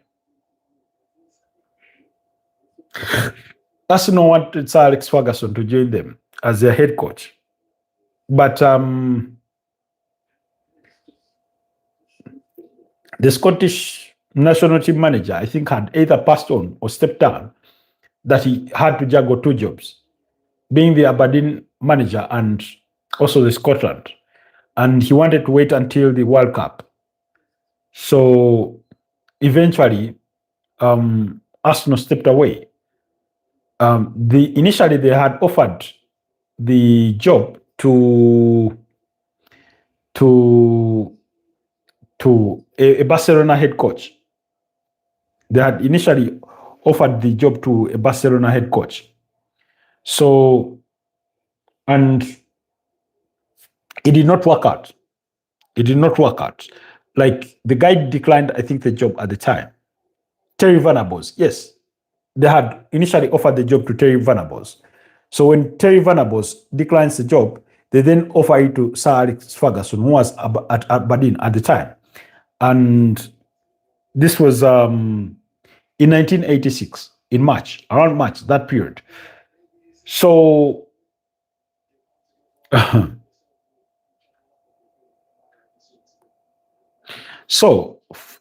Ferguson was juggling two jobs, being the Aberdeen national team coach being at Aberdeen and the head coach at the national team, because Jock Stein had passed on.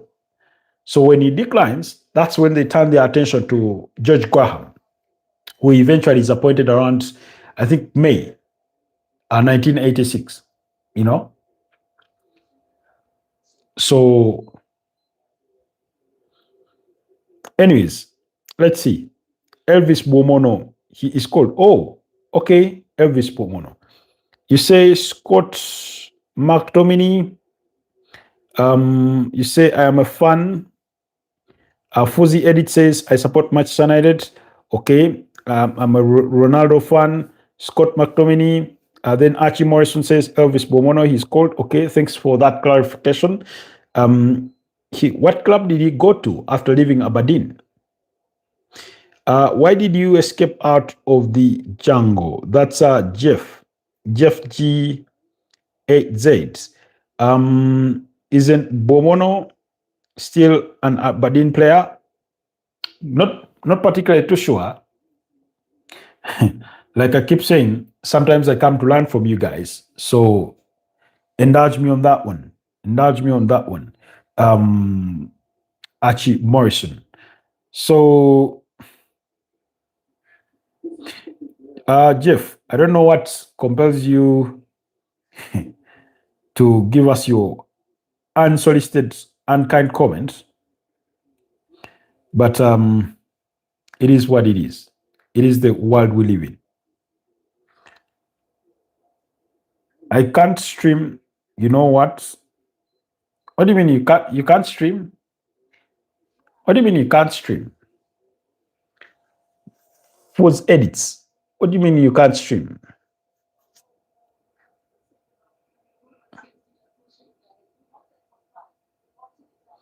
Elvis Okelo Bomono, Southend United IBV, St. Mirren IBV, Aberdeen. You say it doesn't work? Archie Morrison, when he left, what club did he join?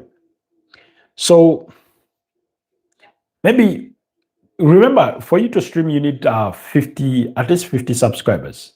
So maybe that's the reason. You have at least 50 subscribers. But I remember you saying you had about 74. Was it you who said you had about 74? I stand to be corrected. You say I have enough subs, but it don't work. Why? Maybe try reaching out to YouTube support and see. Sino Bueno says, imagine a little town club beating Real Madrid in the European final. What an achievement. Yeah. In football is where giants fall. Football is where giants fall. Oftentimes we assume that always the big boys will beat up against the small boys. And then sometimes the small boys come up and stand the world. And, it's a whole different conversation. Who is your favorite Portuguese player? Mine is Rafael Leao. Favorite Portuguese player? At the moment, maybe I would say Vitinha or Nuno Mendes. I really like them. João Neves, really good.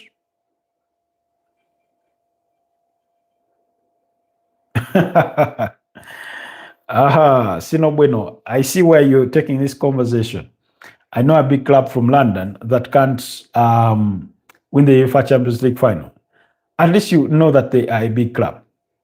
At least you know that they're a big club, So we'll take out the positives in your statement and focus less on the negatives.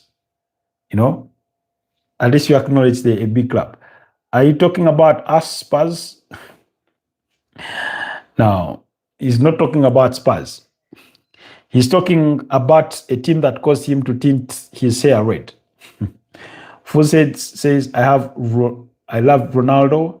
Doesn't everybody? Which Ronaldo, by the way? R9 or CR7? Because sometimes we need to clarify, to be a little more specific. Santo, is that Santo? Or Santosh? Oh, is it Santo Shuan? Will you be my boyfriend? I am waiting. Are you a lady? Let's start there. Because these days, people have decided to blur the lines. Are you a lady, for starters?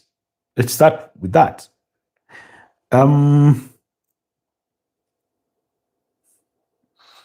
We have also lost a UEFA Champions League final. That's Ash. Okay, is Rashford going to Spurs? Not at the moment. To the best of my knowledge, Manchester United have been in touch with Marcus Rashford's camp with the possibility of having him return and do pre-season with the rest of the team under Michael Carrick. However, they do not rule out a possibility of him leaving if a good offer comes, but they are open to keeping him around. So those conversations have started. And it does appear that the prodigal son of Old Trafford is willing to have a change of heart about his former club. Is it even a former club if they still own him? About his club, you know? So Spurs, we think Spurs is a big club. Sino Bueno, I'll not partake in that conversation for the benefit of my ardent follower in Ash. I'll leave you Spurs versus Chelsea to battle that out. Spurs is a massive football club. Satosh says, please. Foot Edit says, both. I'm waiting. You didn't answer my question, Satosh. Satosh Wayne. Swain, sorry, Satosh Swain. I asked, are you female or male? How old are you? Another important question for he or she to answer, you know. Okay. I says, have you seen the size of the Tottenham Hotspur Stadium? Says, I can't wait. Thanks. Meanwhile, the second half is bound to get underway. Kylian Mbappe just led the pep talk for the second half. He is the man wearing the armband. Graham Potter returning. He did sign a long-term contract with the Swedish team up to, I think, June 2030, when he guided them to the qualification of the World Cup. You're like Fabrizio Romano? No, Fabrizio Romano is miles ahead. Miles ahead. He's well connected. He's a well-connected guy. He does break transfer news. That's his a sort of strong point. You think the size of the stadium determines how big the club is? Indeed, exactly, it does.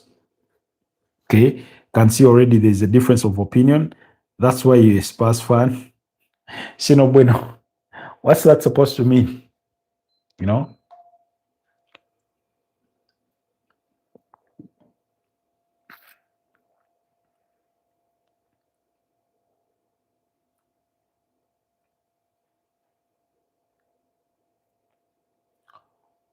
Oh. We are back for the second half. I do not want extra time. I hate penalties. So I'll be hoping for better today.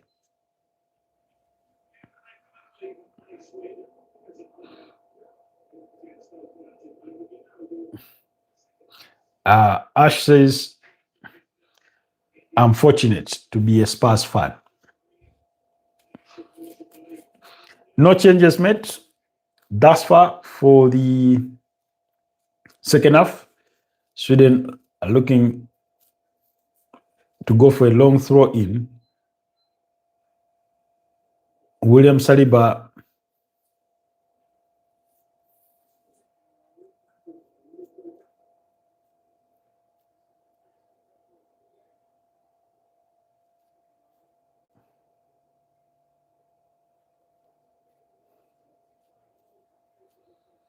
Jules Kunde losing at the battle, winning the battle between him and Alexander Isak.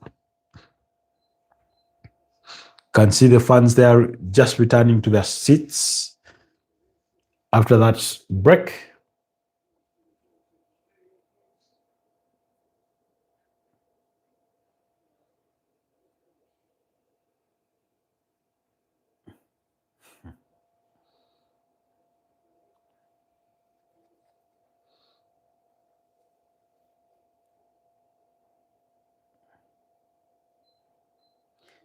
They are European champions of 2025. They won the Europa League, beating Manchester United, Giants, Manchester United in the final.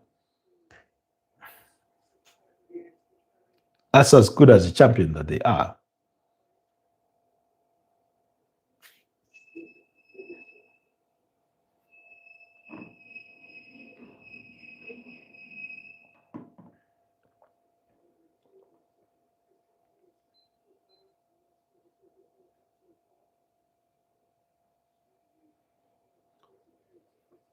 Archie Morrison is asking, has Uganda won the Africa Cup before? No, they've never won the Africa Cup. The best they did was to reach the finals in 1978 and lost out to, I think, Ghana by 2-0. From the Premier League, that's Reluctant Gamer says Sweden not doing bad though. They're not doing too bad, but obviously when you're being dominated in majority of the aspects, you ought to find a way to get in the final third of your opponent. That's the only way you'll score. Your club never had a hurricane. Do you like Kenya? Yeah, Kenya. I like Kenya. I've never been to Kenya, by the way, but they are immediate neighbors to the east. But I would love to travel to Kenya sometime.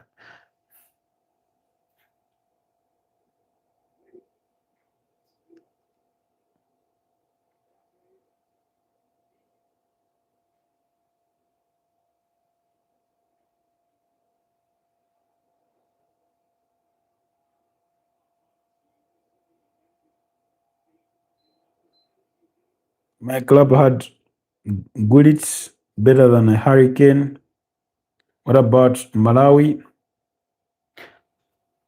For purposes of full transparency, I've never stepped out of Uganda, but I know Malawi. Malawi, where they had the Lion King, Hastings Kamuzubanda as president, Kenneth Kaunda as former presidents. Currently,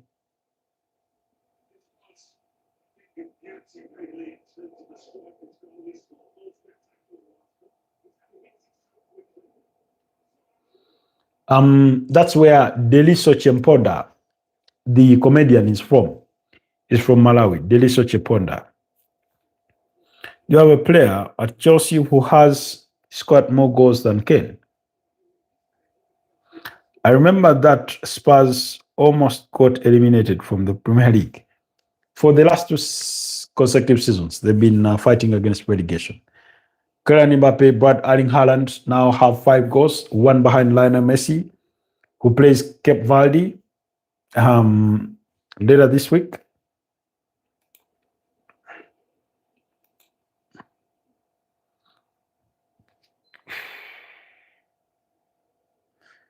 I think Morocco will make it to the quarterfinals.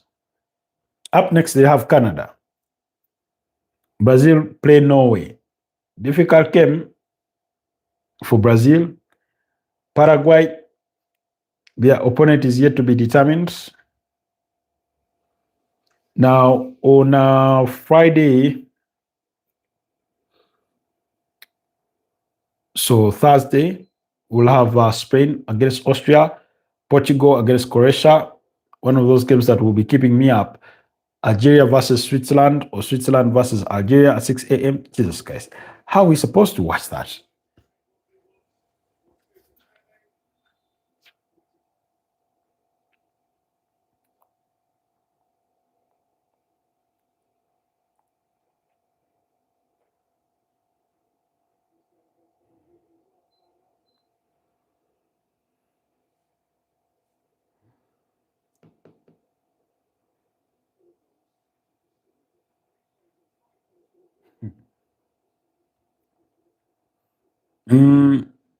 Okay. Viola says, I'm back. Welcome back, Viola. We did miss you. But we understand the busy schedule that may drag you away from our screens. And it's a goal. Bradley Bacola. Michael Olise with the assist. Brilliant. 2-0 to France. I hope the Arsenal scouts are watching.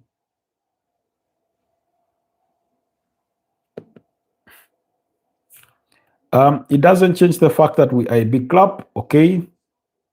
That's from Ash. No, it doesn't. Does your club have a UEFA Champions League or Premier League champion? I don't care whether I have or not. Spurs are beautiful. Morocco are good. Probably best African country at this very moment. I think they have a fair draw in having a date in with Canada. They had it tough at the round of 32, but in an opponent like Canada, even though he's one of the host nations, that's fair enough. But that goal is brilliant from Bradley Bacola. That is why I want him over Morgan Rogers.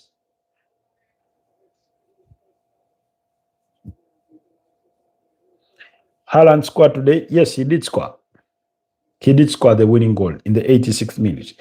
That's why his study is extended to 5 goals. And I think this is the second goal for Bradley Bacola at this campaign. Norway are cooked. Norway are cooked or Brazil are cooked.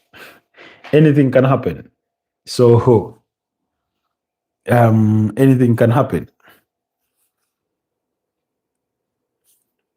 But there'll be such a huge challenge. Okay. Then I don't care about the top scorers of Chelsea. Look at Messi's 91 goals a year season. Lost the league and lost the Champions League semi-final against Chelsea. And yet somehow we were still handed the Ballon d'Or. Wait. Let me see. 2010. 2010, they won the league title. So it was 2011, 2012?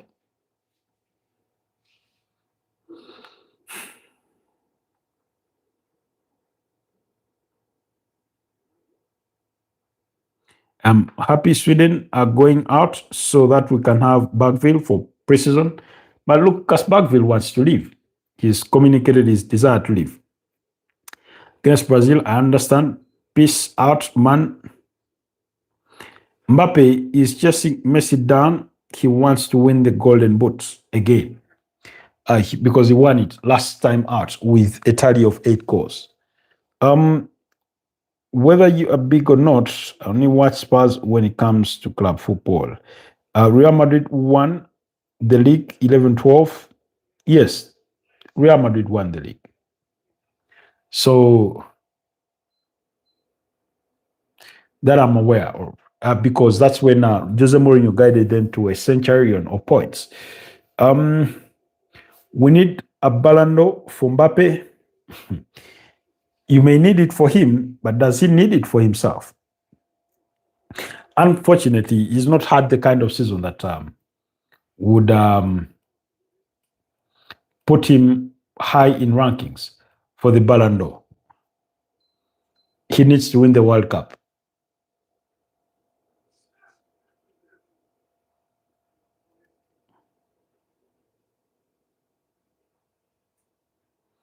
Now, Dizabi convinced him to stay. Make it make sense. How does he convince him to stay when he's signing Matas Fernandez and he wants to sign Sandro Tonali? Where does he then play? Especially bearing in mind that Tottenham Hotspurs are only going to have literally the Premier League to concentrate on, with a handful of cup competitions are coming through. Obviously, the Carabao Cup or the League. Sorry or apologies about that internet glitch. Like I was saying, because subsequently the Carabao Cup comes through and the FA Cup has to wait until January. So you predominantly have the Premier League to concentrate about. So if you're having those two, it makes it, Spurs will try to milk the best out of the deal, but he's communicated his desire to leave because he wants more regular playing time. It's not guaranteed that just because he's requested to leave, he will leave, but at least that's out there for the public to know. Why France are superior when it comes to football with the worst league in Europe? Look at where all their players are playing. Let's go through their starting 11 and where all their players are playing. The goalkeeper, Mike Maignan, plays for AC Milan, one of the biggest clubs in Europe. Jules Koundé plays for Barcelona.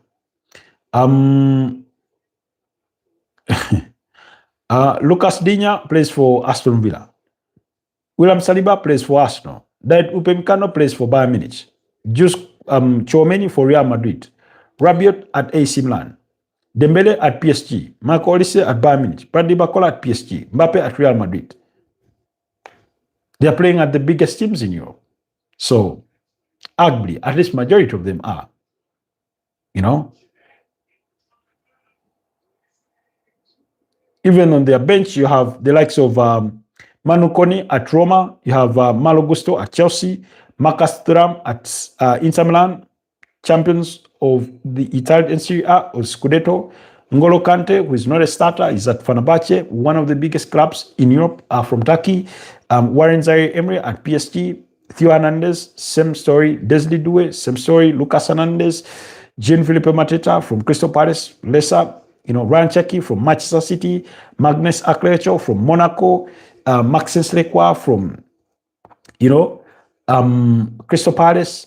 So really, their league may not be the strongest in Europe, but their players are playing at the strongest and biggest clubs in Europe. So maybe that justifies it. Foz Edit says, are you streaming tomorrow? We stream every single day, Monday to Sunday. Okay, here's our schedule. Under normal circumstances, and when I say under normal circumstances, when you put the World Cup schedule out of context or out of the window, we do stream every single day, Monday to Friday at 9 a.m. or between 9 and 10. Then on Saturdays at 10 a.m. Then on Sunday, we have no morning broadcast. And then every single day, Monday to Sunday at 11 p.m. Obviously, sometimes we get things wrong and come in a bit late because of other life commitments, as you know, life. But on Fridays, in the regular season, on Fridays, in the regular season, we do our broadcast at 9 p.m. on Fridays. That's when we do the previews for, the weekend ahead and look at things like that. So yeah, we do stream almost every single day, unless life decides that we do not. Because sometimes if power is out and internet is out, that makes it difficult.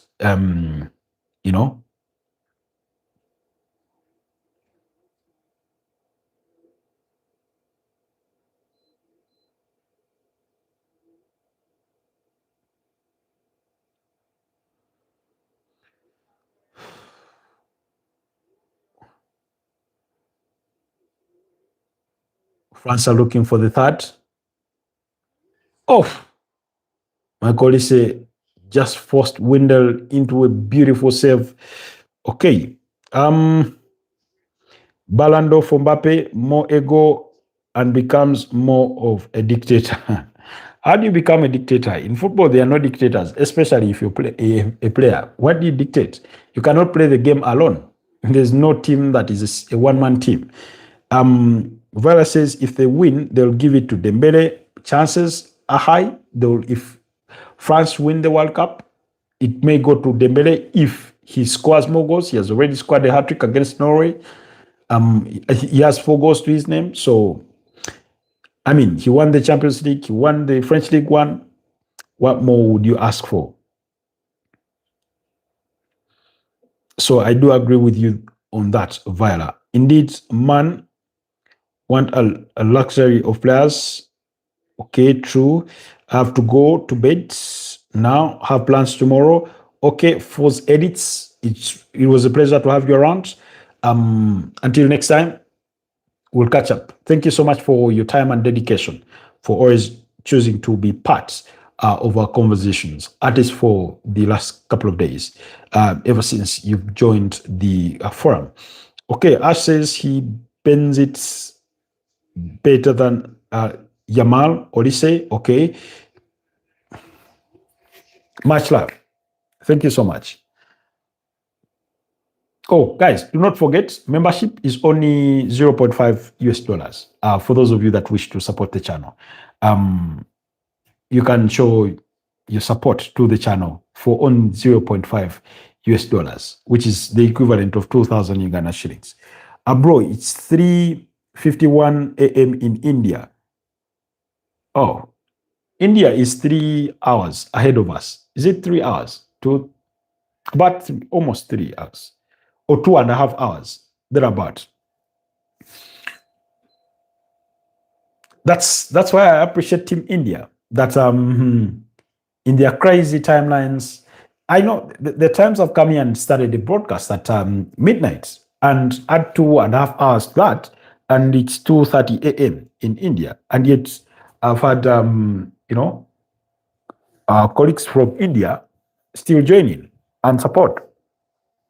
So that's why I have a special liking for Team India.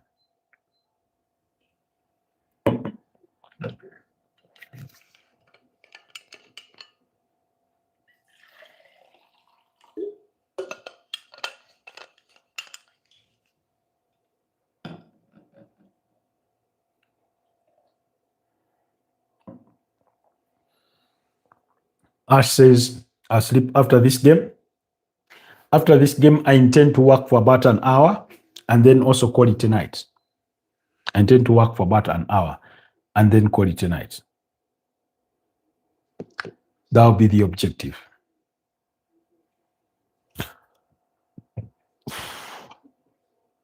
Sweden feel like they've been frozen out.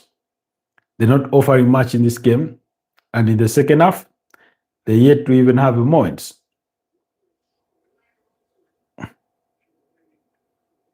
Are you going to watch the Mexico one? Nah. I do not have the bandwidth for it. I would have loved to, but I know I'll doze at it. Michael is being denied once again.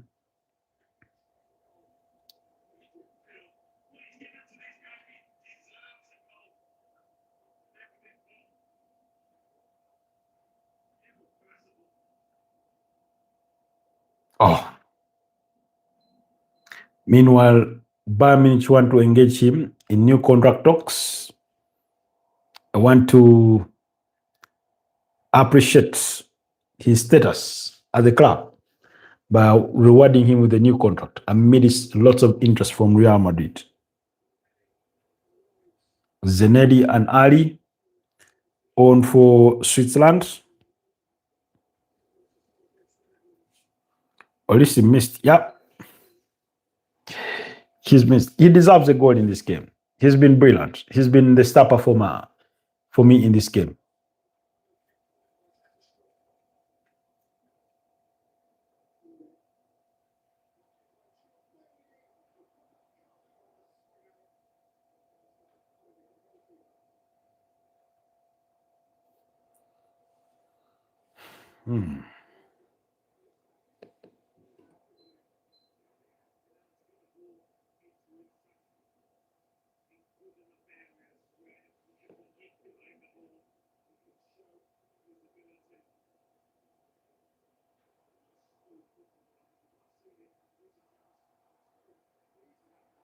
Oh. Sweden getting in the final third, but cannot find the breakthrough. Cannot find the breakthrough. It's fine. I mean, the weak teams should be eliminated.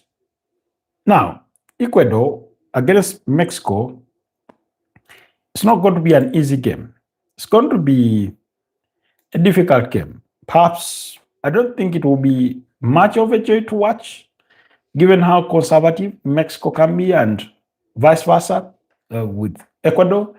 But you never know. Sometimes it's those games that we missed that end 3-2, 3-3. I remember I missed out on the game between Algeria and Austria. It ended 3-3. Argentina, Jordan, that one ended 3-1. So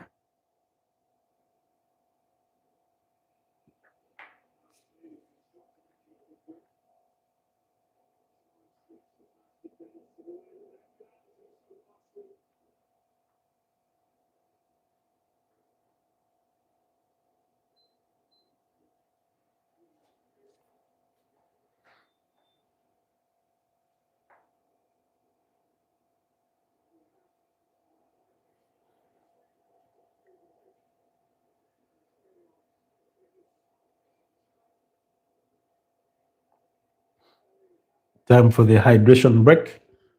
I feel Bradley Bacola will soon be withdrawn for Desiree Doe.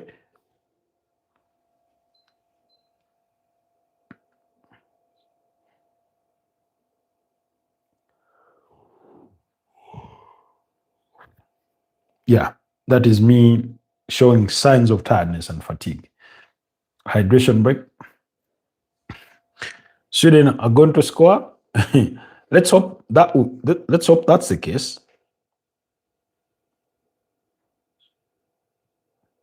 Let's hope that's the case.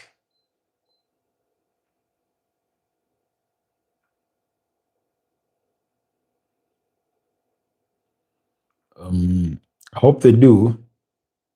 Not that they've played well enough to deserve a goal in this game, but let's hope they do. Anyways, in the meantime, as regards to transfer speculation, we've talked about now PSG value French winger Bradley Barcola at more than 116 million pounds and maintain their stance that the 23-year-old does not need to be sold amidst interest from Liverpool and Arsenal.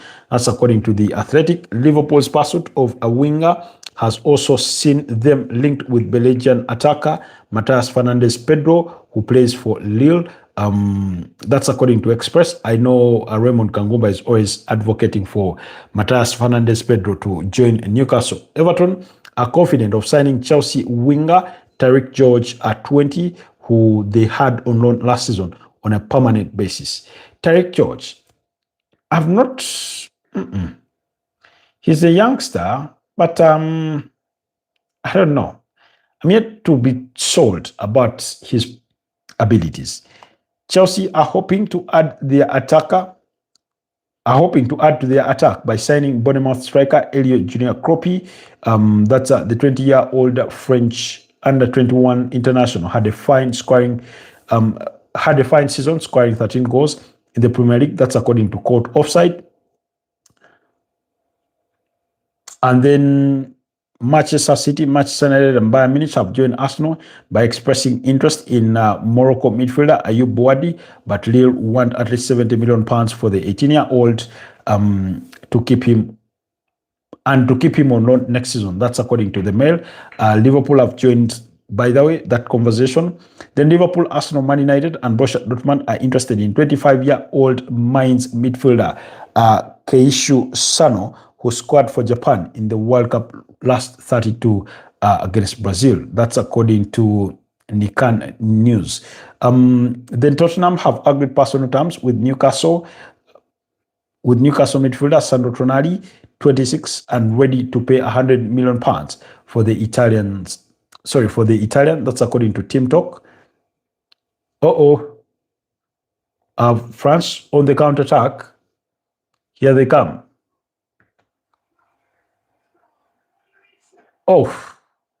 Michael Olise falling short because Wendell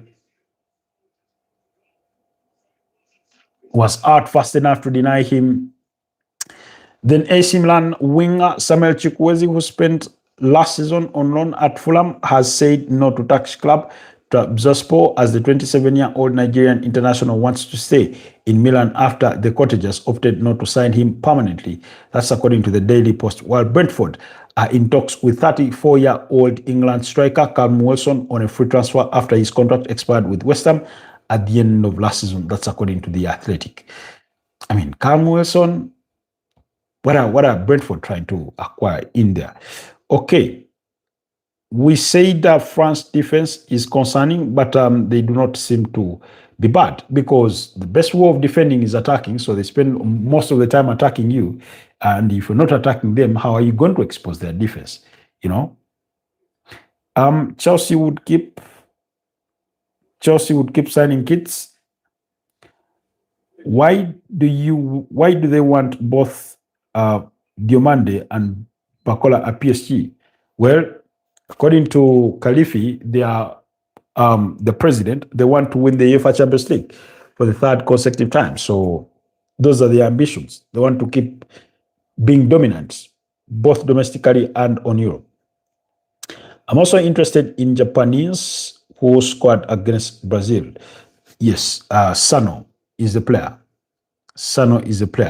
Keishu Sano. Let's wait and see how all that will transpire. But that's some of the transfer gossip and speculation as compiled by BBC Sport.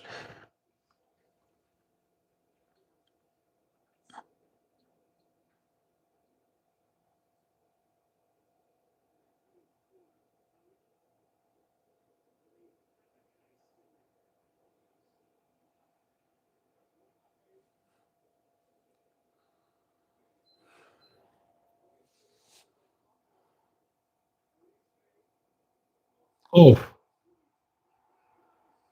what a beautiful goal. Kylian Mbappe with his second of the night and the third for France. Mike Olise with a brilliant assist once again.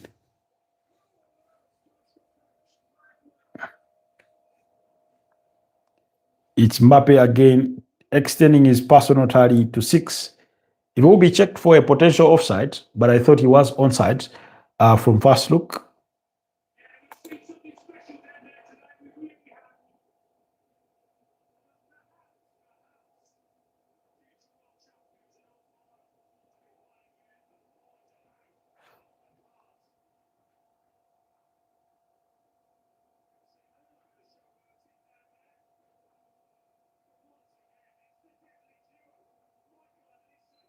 He's onside.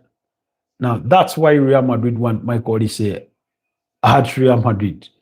They want that French combination to continue. And the more they enjoy it at the World Cup, the more Olise could be persuaded or enticed to make it happen. But if they were to make it happen, it will cost Real Madrid an arm and a leg. But beautiful, beautiful goal. Isak is such a fraud. I'm not sure Liverpool fans will agree with you. I'm not sure Liverpool fans will agree with you.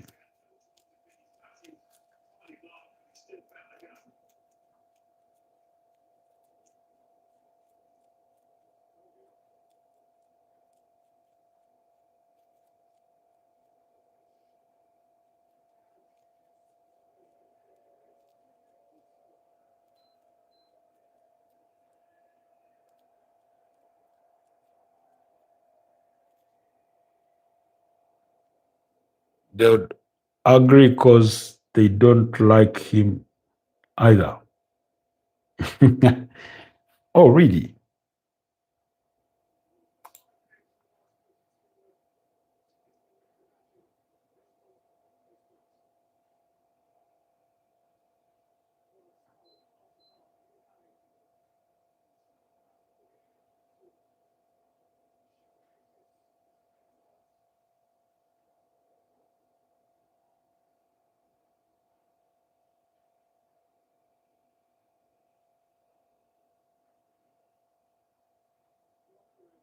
Ah, somebody struggling to get the ball.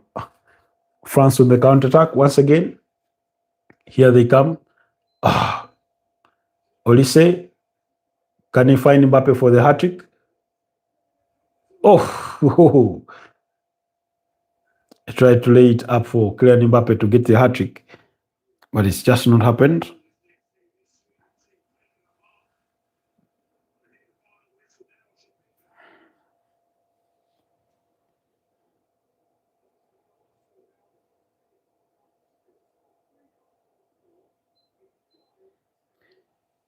Josh Allen says,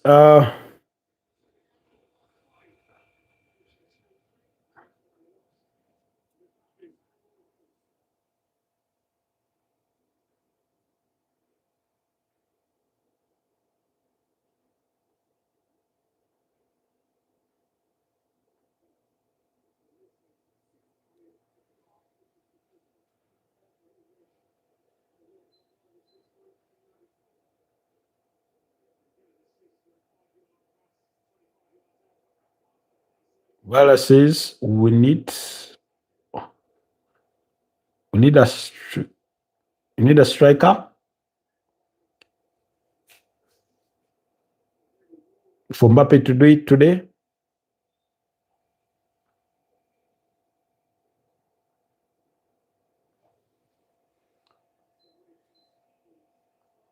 Theo Hernandez is being ready, is coming on for Lucas Digne.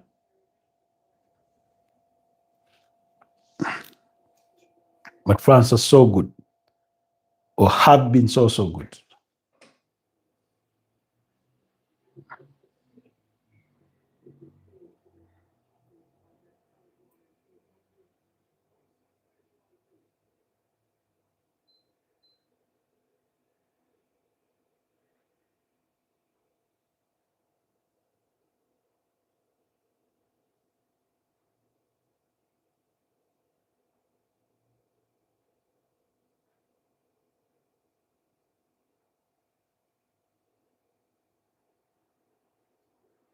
Oh,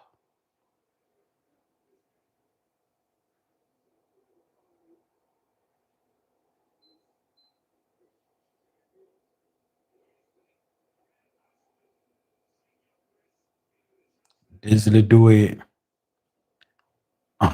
Meanwhile, Dembele has had a very muted performance today. Dembele has had a very muted performance for today.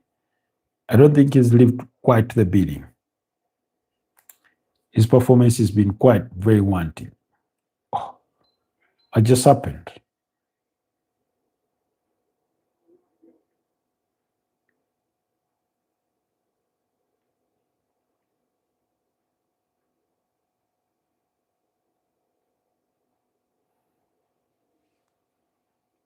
Malo Gusto is a target for Manchester City. Chelsea would want to keep him. But we're going to have to wait and see what will happen.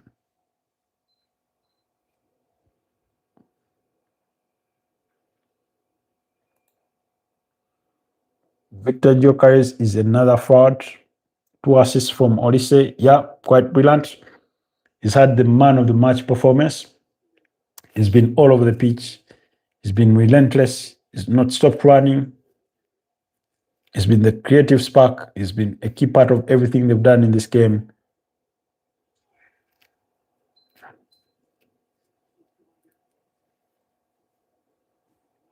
So he's been brilliant.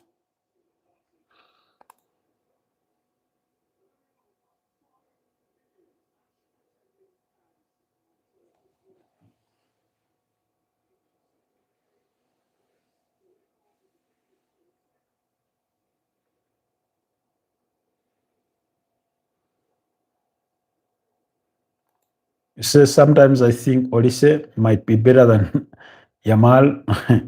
I'm not sure that's a conversation Barcelona fans want to have. I'm not sure that's a conversation Barcelona fans want to have.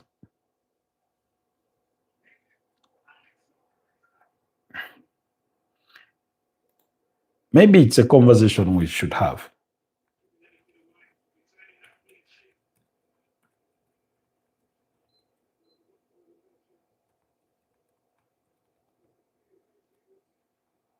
Uh-oh.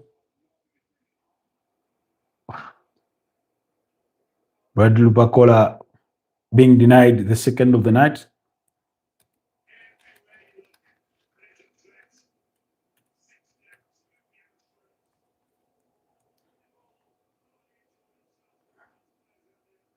Meanwhile, Wendell has done well. Can you imagine if he hadn't made all those saves, what it would look like? Ayeri off, Stevenson in. Looks like the Swedes have accepted finally that maybe it's all over for them, that there's no way back for them.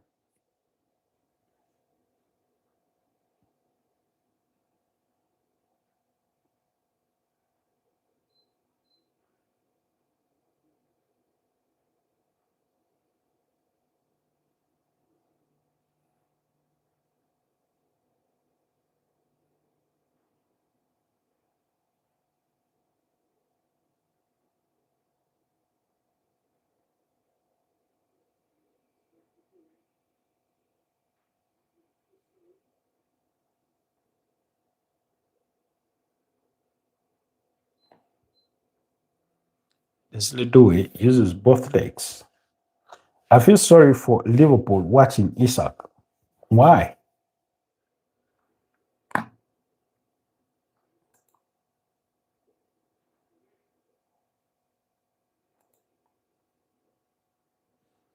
Why do you feel sorry for them? Because of how much they spend on him? I think Bayer is going to be a good player for them next season. I think he will score the goals. In the absence of Hugo Ekitike, where he's going to be the main focus, I think Andoni Iraola will get him up and firing. It's true, Olise is class above. Okay, that's Viola's take. I think she's trying to say Olise is better than Lamine Yamal. I don't know if that's a final conclusion. It's a conversation, a debate we should really have one of these days.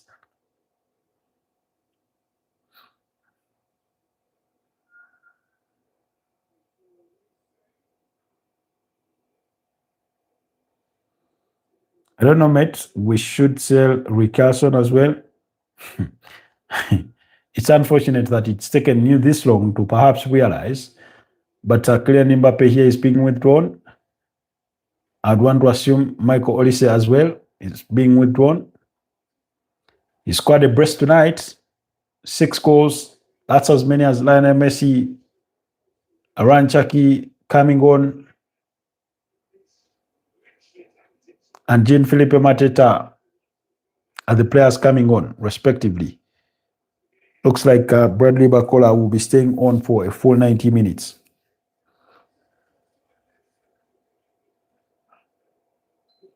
And that's the strength of that, attack for France. Isak is the handsome guy in the Premier League.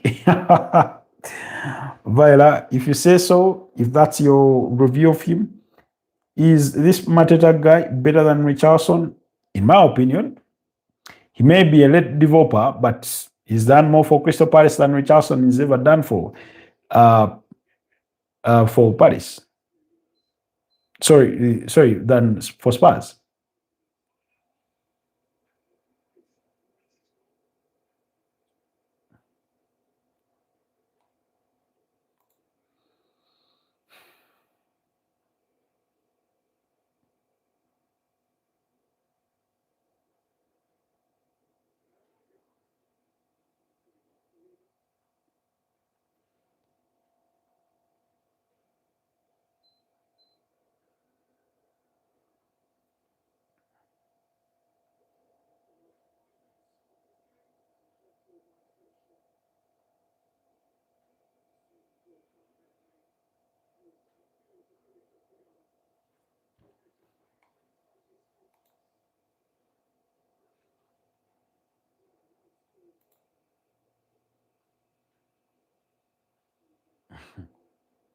Only one shot on target. Jesus Christ.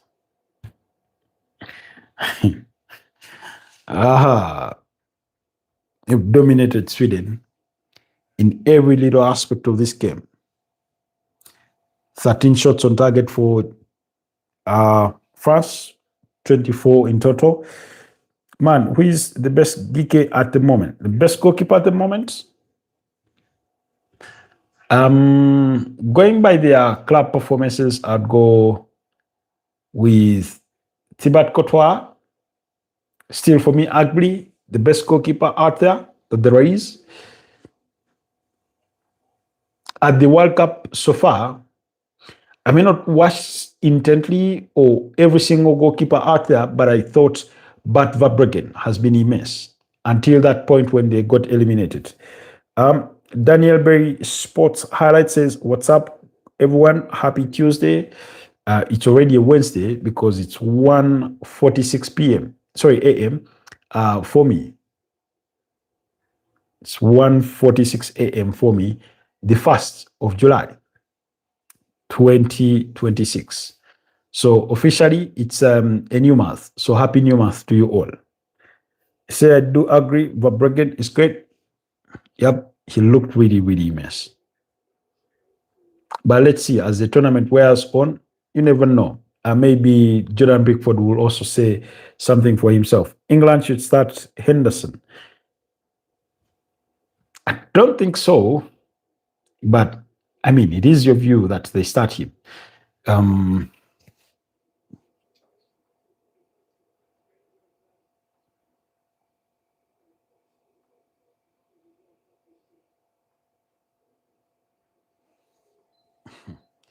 No matter what Sweden try to do, it doesn't seem to be working.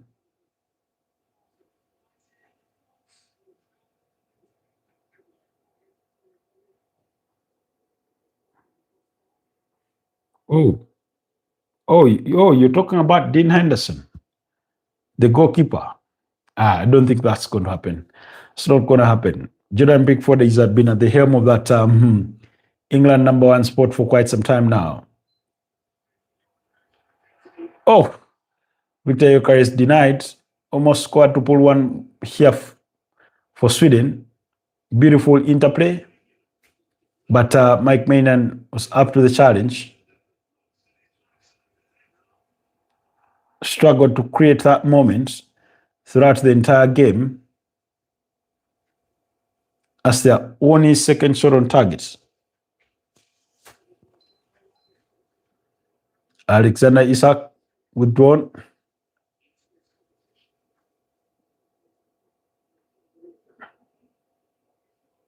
Maynard don't dislike Gyökeres, but come on, man. I know when you're getting as few chances as they have had, you ought to bury that. You ought to be burying that.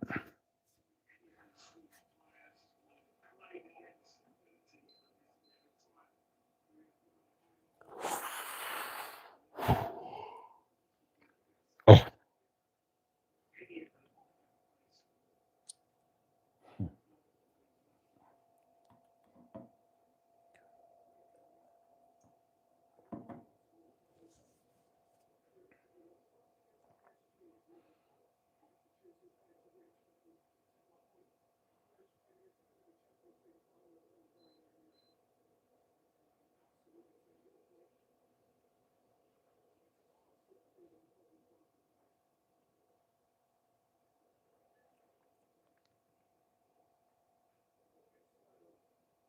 4 minutes of added time until we call it a night.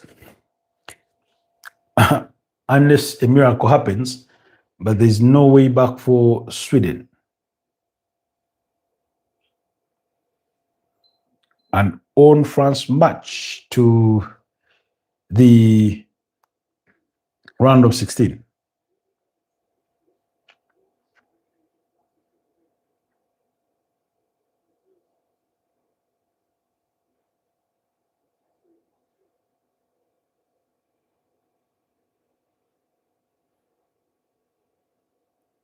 Fat Boy Swag says, please shout out to We Football.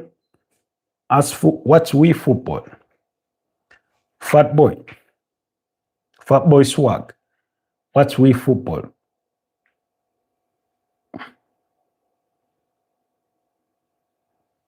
Oh. I think France are just trying to be greedy now. They are still looking for. Oh. Adeta could not keep that one down. But at least Desli Doe had attempted to find him at the back end.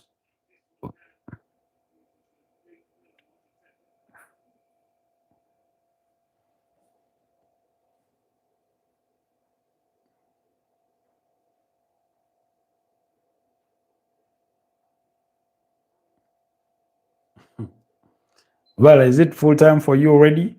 Because for us, we still have 2 minutes to play.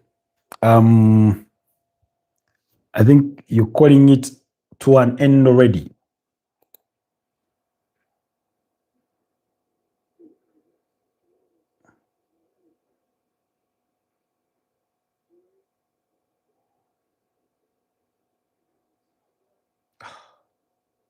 Why wait?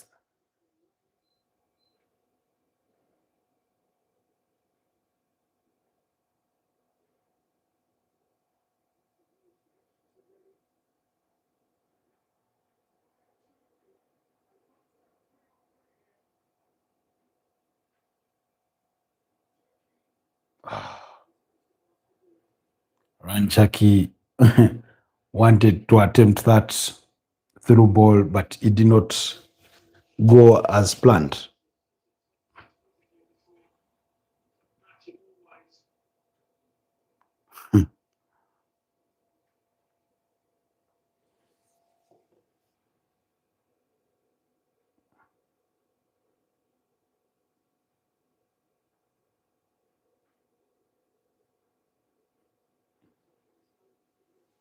Didier Deschamps probably still mourning the passing of his mother. Was part of that France 1998 winning World Cup winning side.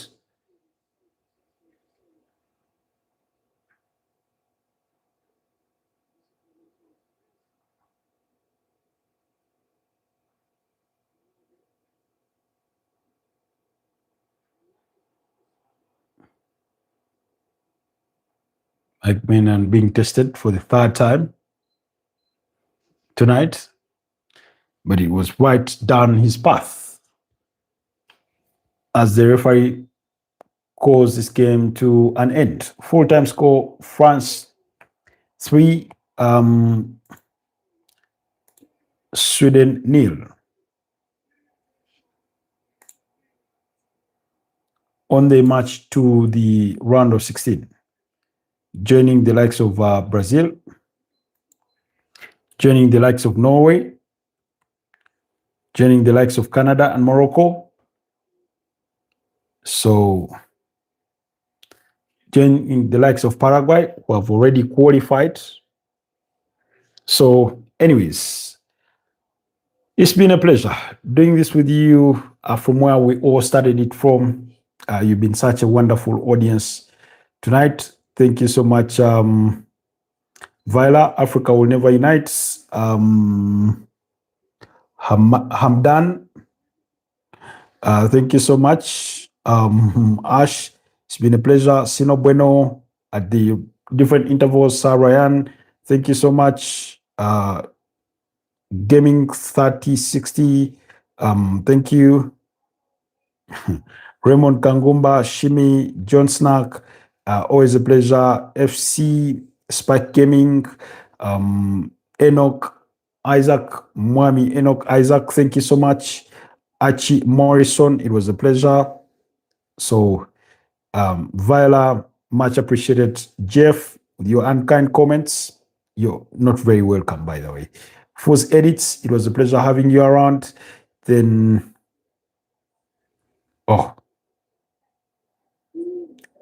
Santosh, yes, Santosh, Reluctant Gamer, always a pleasure to have you guys around.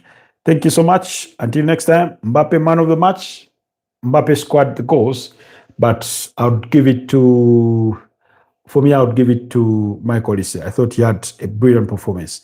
Fat Boy Swag, thank you so much for having been part of the broadcast. Let's look to do this again tomorrow in the morning at about 9 a.m. possibly, or slightly later than that, depending on how it all goes down. It's been a pleasure. Have a blessed night, a blessed new month, and a good night. Until next time. Bye-bye. Peace.